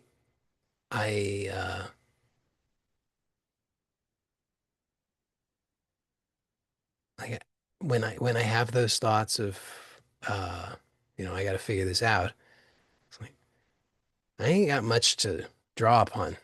It's like I I don't think I'm gonna figure it out. I mean, it's like the thought might be there. I need to figure this out, and then I immediately I'm like, I don't think I'm gonna figure this out.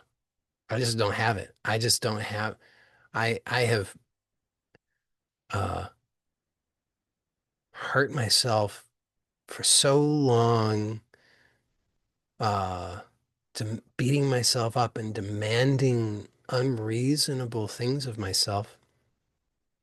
So now I don't. I just don't have much any longer. I just pretty quickly realize I'm I'm not gonna figure it out. Uh, so then I'm just faced with this option. On the one possibility is I could continue to panic and demand that I must figure it out, even though I am definitely not going to figure this out, or I could surrender. So, like I said, I don't know that that's something that would necessarily be an option for most people, or because probably most people are not. Most people probably, I imagine, seems like most people still think they can do a lot of things, way more than I think I can do.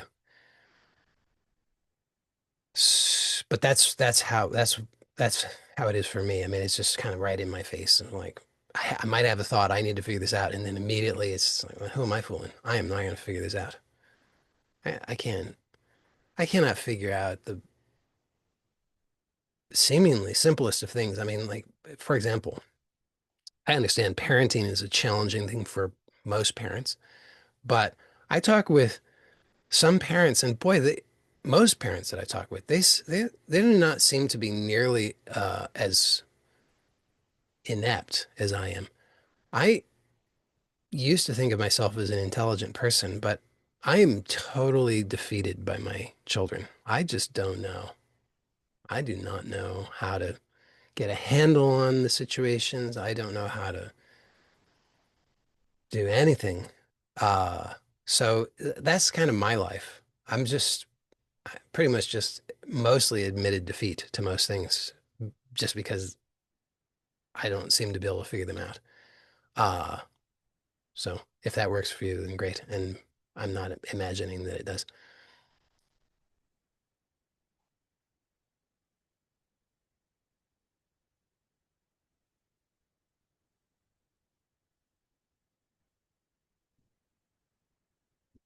Let's see what else we got here. Something about free cake. All right. So somebody says, I just have a question about this. If everything is made for our good naturally, then why resistance and reactions are not included in what's good for us? That's a great question. I would say they are. I mean, so in this way, uh, because it invites more self-awareness. So if your uh, reaction works well for you, that's great. Then you don't need to do anything. But if your reaction does not work well for you, then it's inviting you to become aware of that so that you can choose differently. And in that sense, that's for your greatest good. Because otherwise you you would just be uh endlessly subject to whatever has already happened. So the fact that you experience uh unpleasantness is there to support you in claiming your power to produce change. So in that sense, I see it as for your greatest good. Somebody says get rich quick fails every time. I don't know. It's never not yet worked for me. That's all I can say for sure. I'm still open to the possibility though. Like, if there's anybody out there, I would consider myself pretty rich at this point. If I had $1 million, I'd consider myself pretty rich. Anybody out there want to send me $1 million, I would be rich real quick. So just putting that out there. Anybody wants to send me money, just send me an email. I'll let you know. We can arrange how we can do that. It's no strings attached though. Like just send money. That's it. Uh, Somebody says, I want to ask, how did you find out about the rapid resolution method? I was so shortly after this is my memory of it. I could be wrong about the timeline, but I think it was shortly after I uh, had the experience with the Course in Miracles that I described earlier today. I was, say, guided to uh, read some books about EFT, and I started practicing EFT and it worked miracles, I would say, in my life.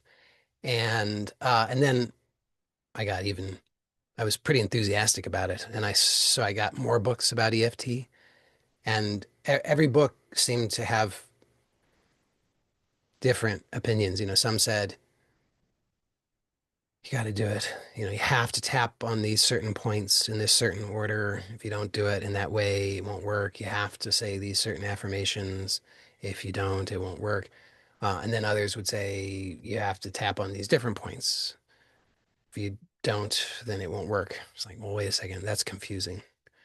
And then some said you don't have to tap on any points. And some said you don't have to do those affirmations. And then some said, we'll call it EFT, but it's totally unlike EFT at all. It's a totally different thing. And that worked. So I was just learning all these different approaches and they all worked. And then I started thinking about, well, all these things are working. Uh, how do they all work? What's the common variables? And that's how I came to the rapid resolution method, more or less. But then that's been refined over the years. So there's other things that have gone into that, but more or less that's the essence of it.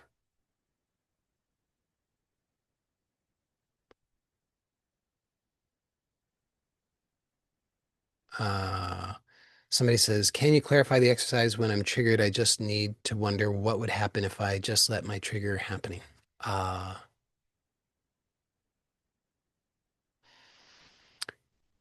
right. So I was proposing that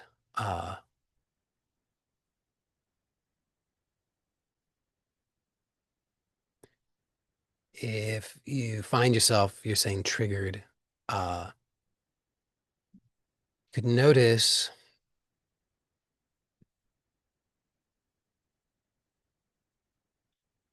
is this familiar? It will be familiar, right? I mean, this is not the first time that might, the exact circumstances are a little different, but the basic experience is very familiar. So then you could notice, okay, so I've been here dozens, hundreds, thousands of times. I've reacted in this same way. How well is that working for me? Probably not working very well. Then, uh, hopefully, that would help you to humble yourself enough to admit that your way isn't working, and that you want a new way that could work, that could actually give you different results. Then I'm proposing to uh, notice whatever it is that you're experiencing, what you're feeling, what you're thinking, imagining, and just choose to accept and surrender, possibly, if you find it helpful, acknowledging that there might be a greater intelligence which is supporting you, that's capable of taking care of all of this stuff that you haven't been able to take care of previously through your previous habits. Uh, so noticing, for example, there's a feeling you have a habit of reacting to, rejecting the feeling, trying to get rid of the feeling, trying to change the feeling, and instead just noticing, well, I've done that in the past. That hasn't given me the results that I want. So instead, let me just completely accept and surrender. So just allow whatever the feeling is and acknowledge that the feeling is just a feeling. Uh, I out of habit thought that it was a big problem, but I don't really know. And let me just find out what happens if I allow and accept and surrender and just see what if this greater intelligence actually is capable of resolving this in a better way for me.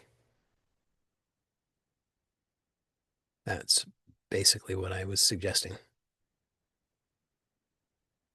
Somebody says I'm curious, does the dialogue with the divine was fully conscious in the moment or watching back it becomes clearer? Yeah, it was. I mean, that was a long time ago that what I was describing today, so I don't remember exactly what happened, but it was I mean, it was conscious in the sense that I was intentional and so that part of it, I would say, I mean, I it wasn't happening. I wouldn't call it unconscious. I would say it was conscious. I was aware that I was in pain. I was aware that I had ru run out of options that I was aware of for myself. I was aware that I was making things worse for myself with everything that I was trying. And so I was aware that I genuinely needed something different, something else. And I uh, consciously turned to a greater intelligence and asked for that support.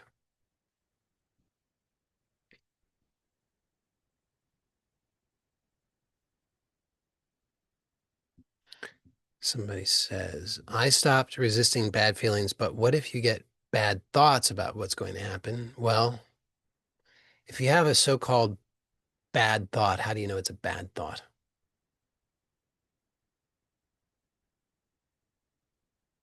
Uh, I don't know what your answer to that is, but for me, the only way I would know it's a bad thought would be because I have a feeling that I don't like. Because otherwise, a thought is just a thought, and my experience is the thought's neutral. How do I know it's bad? I can't know it's bad for me unless it has an emotional charge that I don't like. That might be subtle, but that's still how I would know if it's a so-called bad thought. Otherwise, it's just a thought, which is totally neutral. Uh, so I would say the so-called bad thought probably, if you check it out, you'll probably find that it has an emotional charge that you don't like. Therefore, same same thing would apply. Uh, and they also say, also does the rapid resolution method improve eyesight? It could. It's not uh,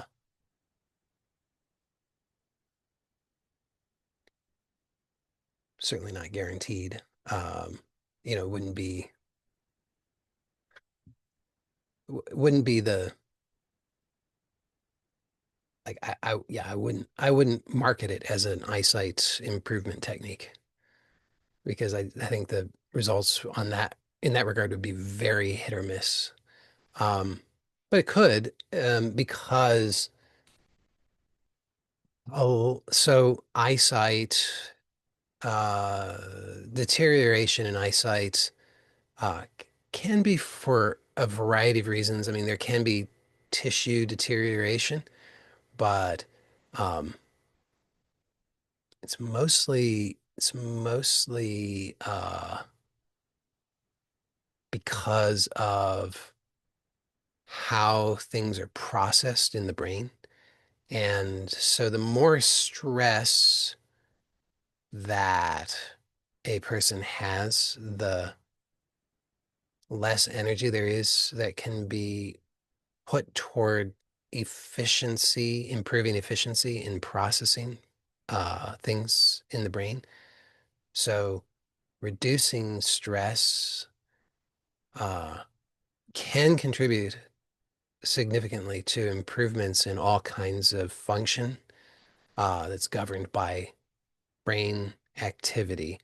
Um, I think there's pretty decent researched evidence in support of that. Like, for example, I know of, I can't give you the exact uh, title of the study, but I know of a study that was done with people who had where they had been measured, there was deterioration in their some of the eye tissue. I don't remember what it was, but something that's usually connected to reduction of eyesight. And um, all of the participants in the study were, I don't remember what the practice, they did some exercise that was designed to improve efficiency of processing in the uh, brain. Um, Basically, just like reducing unnecessary uh, inefficiencies that were producing stress, therefore having less processing clarity. And they were able to measure that all of the participants had significant measurable improvement in eyesight. Like many people who were dependent upon reading glasses in order to be able to read were able to do away with their reading glasses. So it could, but again, I would I, I wouldn't think of it as an eyesight improvement technique. 26,000 years. You're saying precession is 26,000 years? Uh, Somebody says you haven't even gotten started on all the cycles within our bodies, miracles within miracles, but we shrug at them as they're so everyday and we want nonstop fireworks. Yes.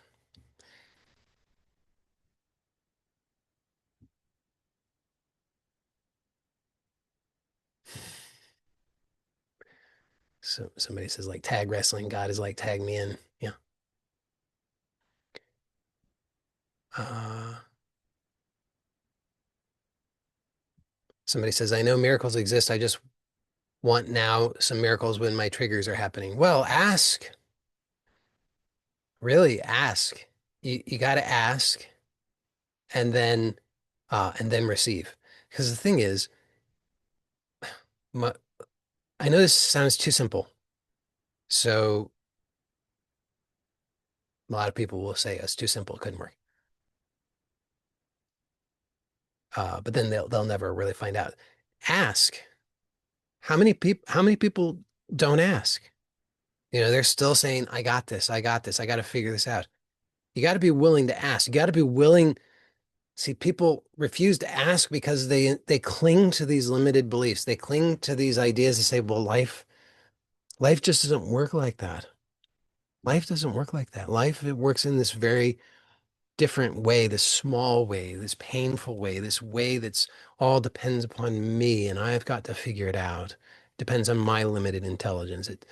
And there are all these rules and limitations, things can't happen in these other ways. They have to happen only in certain small and limited ways because that's reality. So people refuse to ask because they don't they're not willing to let go of, again, the arrogance of thinking that they know how things are. They think, I know about the limitations. I know about how life is working and I can't accept anything bigger than that. So they don't ask. So then they don't receive. Those who have not ask not. You have to be willing to ask. And then you have to be willing to receive. And the receiving is just as important because even though many people don't ask, there are many people who do ask, but then they refuse to receive. So it's like the story, you've probably heard the story before, but it's a useful illustration of the point. It's like, the flood and the guy who prays, says, God, help me out. And then the people in the boat come along and they say, well, jump in the boat. And he says, no, I'm waiting for God to rescue me. And then a little while later, he's praying. He says, God, help me out, help me out. And then a little while later, a helicopter comes along and they shout down, we're going to drop a ladder. You can climb up. And he says, no, no, no, I'm waiting for God to rescue me. So then the guy dies and he goes, of course, to heaven where St. Peter's there at the gates. And he says, uh, God didn't help me out. I'm so upset. And it's like, well, no, actually, God sent you a boat and God sent you a helicopter. So the receiving is also important. You can ask, but then you have to be willing to receive. And so sometimes we ask, and then the answer shows up, but we don't recognize it, so we refuse it. And that's why I'm suggesting that just try it out. What if you are supported divinely? What if there is this magnificent power whose miraculous uh, evidence is everywhere to be seen by those who are willing to see? And what if it is absolutely responsive to your requests in the best possible ways that often you don't recognize because of your small, limited thinking? Or because, no surprise, it goes against your limited, painful conditioning. And therefore, when it shows up, you say, not that, not that. That would be scary. That would be uncomfortable. That would be unknown. No, no, no, no, no. I won't accept it. So you reject the very thing. So I'm just proposing try it out. Ask and receive. Ask and receive. And sometimes you ask and it shows up and you receive and it's like you hallelujah. I mean sometimes you ask and it shows up and you receive and you're like, this doesn't seem like it. Sometimes it takes a while. But again, did you consciously make the sun rise today? If you did, you wouldn't be here. So because you didn't, then maybe there's more going on than you are able to recognize with your present limited thinking. But sometimes, sometimes, like I gave the example of being cut off in traffic. In the moment, it's like it seems you can go there with it and say, this is so inconvenient, this is so awful, this is so terrible, this is bad, this shouldn't happen. But what do you know? How do you know? Maybe that there's a very positive consequence of that.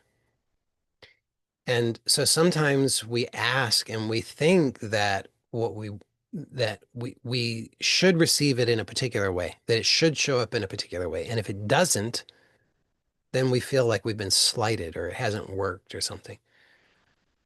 But what if it is showing up in the best possible way, but that's different than what you expected? Like you asked for something and in your limited thinking, you thought, oh, it's going to show up in this way.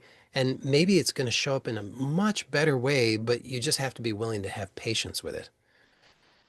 So, uh, so if you want miracles when your triggers are happening, ask.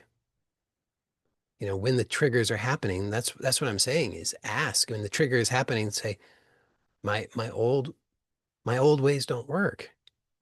My old ways are causing me pain and suffering. Help me. Help me to discover a new way. Help me to find healing and peace. Help me to learn, to grow, to step into the alignment with my true purpose in life. And then be willing to receive. So then whatever is showing up, if there are feelings that you perceive as uncomfortable and you have a compulsion to avoid them, be willing to receive. Because maybe that's the way that the miracles are happening. But the choice is yours. You can reject it or you can accept it.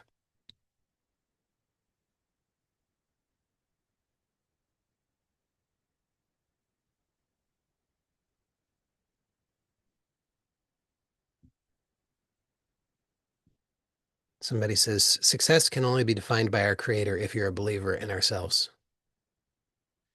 Uh,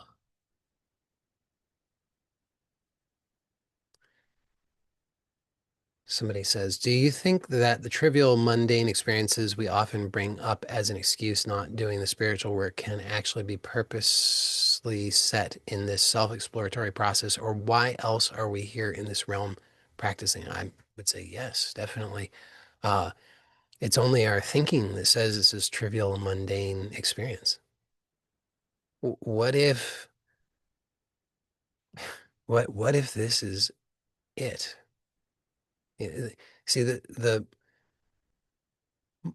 the this is going back to something I said earlier about how I in my view made this mistake of imagining that there are two different worlds, two separate worlds. So then I'm thinking, okay, there's this, trivial, mundane world filled with all this unpleasantness. And then there's this other world, this spiritual world, this very wonderful world, a world of peace, clarity, freedom. And I'm thinking, God, if I could only just get rid of this trivial, mundane world and only exist in this spiritual world, wouldn't that be nice? But that is, in my view, that's a mistake. What if there is no separation? What if this is it? What if this so-called trivial, mundane world is non-separate from the spiritual world? What if everything that's happening is it? What if there is not something else? Because we do this. We say, I need something better. I'm waiting for something better. I'll have a better experience. This that's happening now, this is the bad thing. This is the thing I've got to get through. This is the thing that I've got to, you know, figure out or solve. What if this is it? What if it doesn't get any better than this? Not now, some people will say, oh my goodness, that's awful. No, I mean, what if you just haven't fully recognized it? What if in thinking that there's something else, in thinking that this is just a trivial, mundane experience, what if you're overlooking the magnificence of this? Try it out. Um, so I have found it quite useful. I've found it quite useful. Just this is it. Any thought about anything else is apparent. It seems to only be uh, resulting in suffering because it proposes. Then as soon as there's an idea that there's something else, then there's a comparison, and this is going to come up short because the something else, which is not actually here, forever remains ideal. because it's not manifest. It's not here. It's not actually occurring. So we can always imagine, oh, wouldn't that be nice? Oh, it will be so nice when that happens. So there's what is, and then there's this idea of something else. And in contrast, what is comes up short. What is seems undesirable in contrast with what could be. And then I'm thinking about how am I going to get out of this and into that? I need to get away from this. This is which is imperfect and painful. I need to get only to that, which is so wonderful and perfect. But unfortunately, can never get there because as soon as you get there, oh my goodness, here you are. And round it goes. It's like, oh shit, I almost got there. But it's just missed it. Now I got to play the game again. It's like, ah, this is not quite it. I got to get there. So I I think it's helpful to just accept this always as the invitation into wholeness, which is which is here right now. It's always here right now. It can't be somewhere else.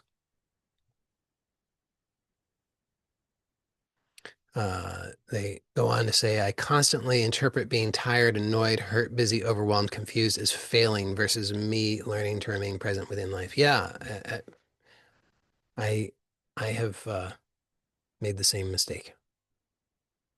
And I found it really helpful to question that. So, what if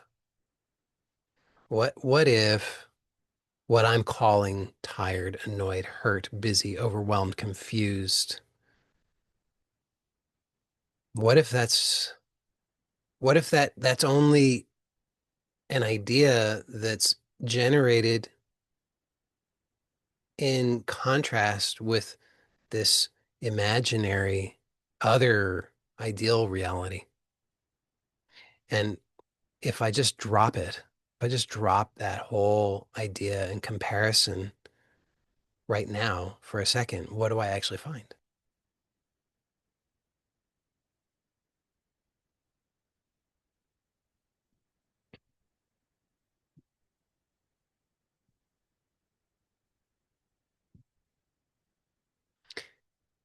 Somebody says your children are obviously custom made by God to be the perfect triggers slash teachers towards your greatest good.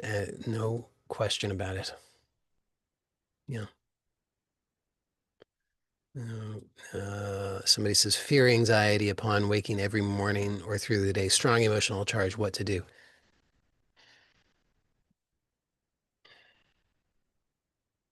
So, so it's a choice. Now I know you don't want to hear that. Uh,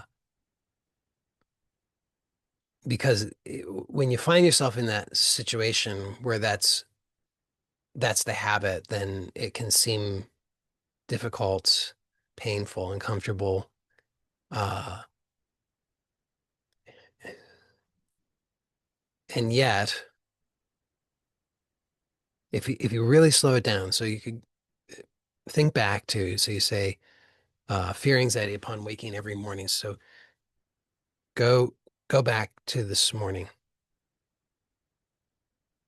and go to that moment of waking and notice at the exact moment of waking, is there fear or anxiety?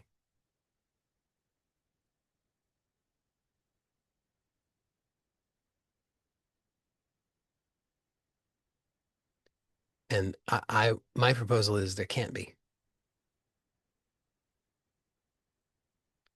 So the fear and anxiety are actually several steps later because you have to dredge it up. There's a process. So at the exact moment of waking, no fear, no anxiety. And usually what happens is it's a habit, so that whole process happens really, really fast, right into fear and anxiety. And so, and once that's going, it just has its own momentum. So you can slow it down and just notice the process and notice, like I've talked about before, see there's a,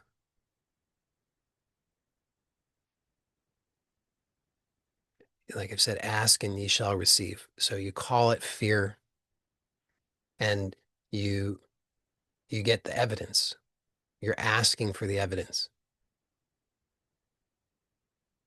It's a habit, which is why that's why I said it's probably not what you want to hear, because I really understand and appreciate how challenging it can be when that habit is there very strongly.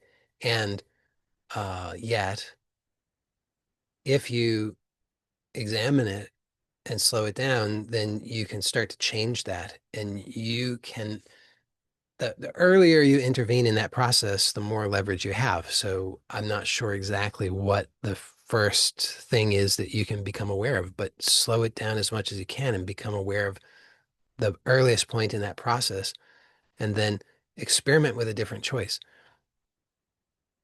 Now, I know this might seem too simple or trivial to be useful, what I'm about to suggest, but nonetheless, you could experiment with it and you might find that it's helpful. Uh, you might find that there's a belief, there's a thought, and that you could question that and just try out some different meaning. So the as a kind of generic meaning that you might experiment with to see if this gives you better results, you could experiment with uh,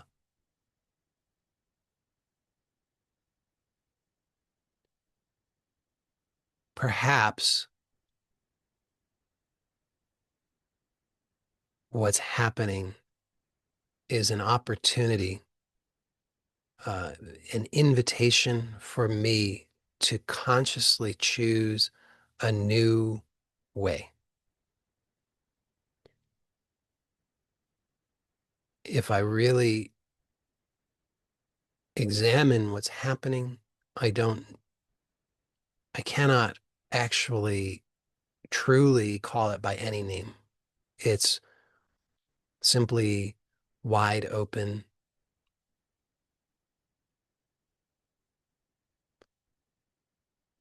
My habit is to call it fear, anxiety, and that's not working well for me. So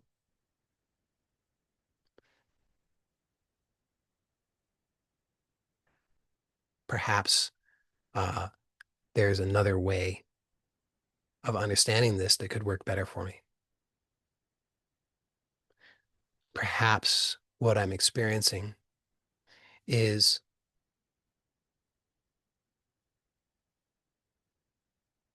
uncertainty. Perhaps what I'm experiencing is simply a habit of speeding up. And maybe I could choose a different way. You just have to, I don't, you don't have to do anything, but you could just start to explore it in this way. So this kind of goes back to, sorry about that. This kind of goes back to what I said at the beginning in a way. Uh, you could experiment with just asking for support, just acknowledging that your old way isn't working and you want a new way, and just be willing to ask and then be open to receiving. And sometimes that looks like, being open to those new ideas and being willing to try them on and notice how you reject or react to them out of habit, out of fear, and instead be willing to remain open to them. And because the habit, like I said, is probably going to be to say, oh, this won't work. This is stupid. This is too trivial. This is not respecting the severity of my problem.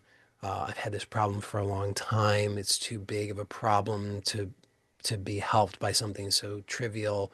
Uh, and if you have those kinds of thoughts that reject, then just recognize that you have to be willing to receive what you're asking for. So if you ask, help me to see this in a new way that can help me to have a better experience of life, to choose a new path that gives me peace, harmony, then you have to be willing to receive the response to that. And so if those rejection thoughts occur, then it's up to you then just to challenge those and say, just be willing to acknowledge these are just fear-based thoughts because I'm being uh, given a, an answer to my prayer, and I'm being offered something new, and newness is sometimes perceived as a threat at first, and so I'm just reacting out of that fear, but I can choose to remain open, choose to receive this. So just slow it down and just be willing to continue to slow it down, ask and receive, and let me know how it goes. It's like I said, also it's a long-term process. It's not likely that you'll have an instantaneous transformation. It's possible, can happen, but I wouldn't count on it. It's like it's nice if it happens, but if it doesn't happen, don't depend upon it because you don't need to depend upon it. You could just continue to choose in this new way. As you continue to choose in this new way, then slowly but surely, bit by bit, your life transforms. And then you don't have to wait and depend upon those big, flashy, dramatic transformations which occur once in 100 years. You could just step by step, day by day, moment by moment, choose the new way, and the new way becomes established for you. I think that is probably it. Oh, there's one more thing. I need to work on the belief that even if I ask, I won't be helped. Um, you, yeah, you could, or you could just question it. I mean, that's the thing is, if you just question it, so like, if you ask, you won't be helped. Do you know that? I mean, isn't it at least possible that if you ask, you could be helped? It has to be possible, right? Like you can't say that it's impossible. It has to be possible. If it's possible, which it is, if you can acknowledge that it's possible, then maybe you don't need to work on anything. You need just all that's necessary is just like, okay, it's possible. I'm gonna try it out. I'm gonna ask and just be willing to receive. And I don't know how long to tell you. I mean, I would suggest do it for as long as it takes, but I mean, would you be willing to do it at least for a month? I don't know if that's too long to ask, but like, would you be willing to make some kind of commitment? I mean, I'm like, the longer the better, but I mean, if you're at least willing to try it out for a month, I think you'd see some results. So now it seems like that's all for today. That's all the questions that I saw. Thank you to all of you. Blessings to you all. Take care and bye for now.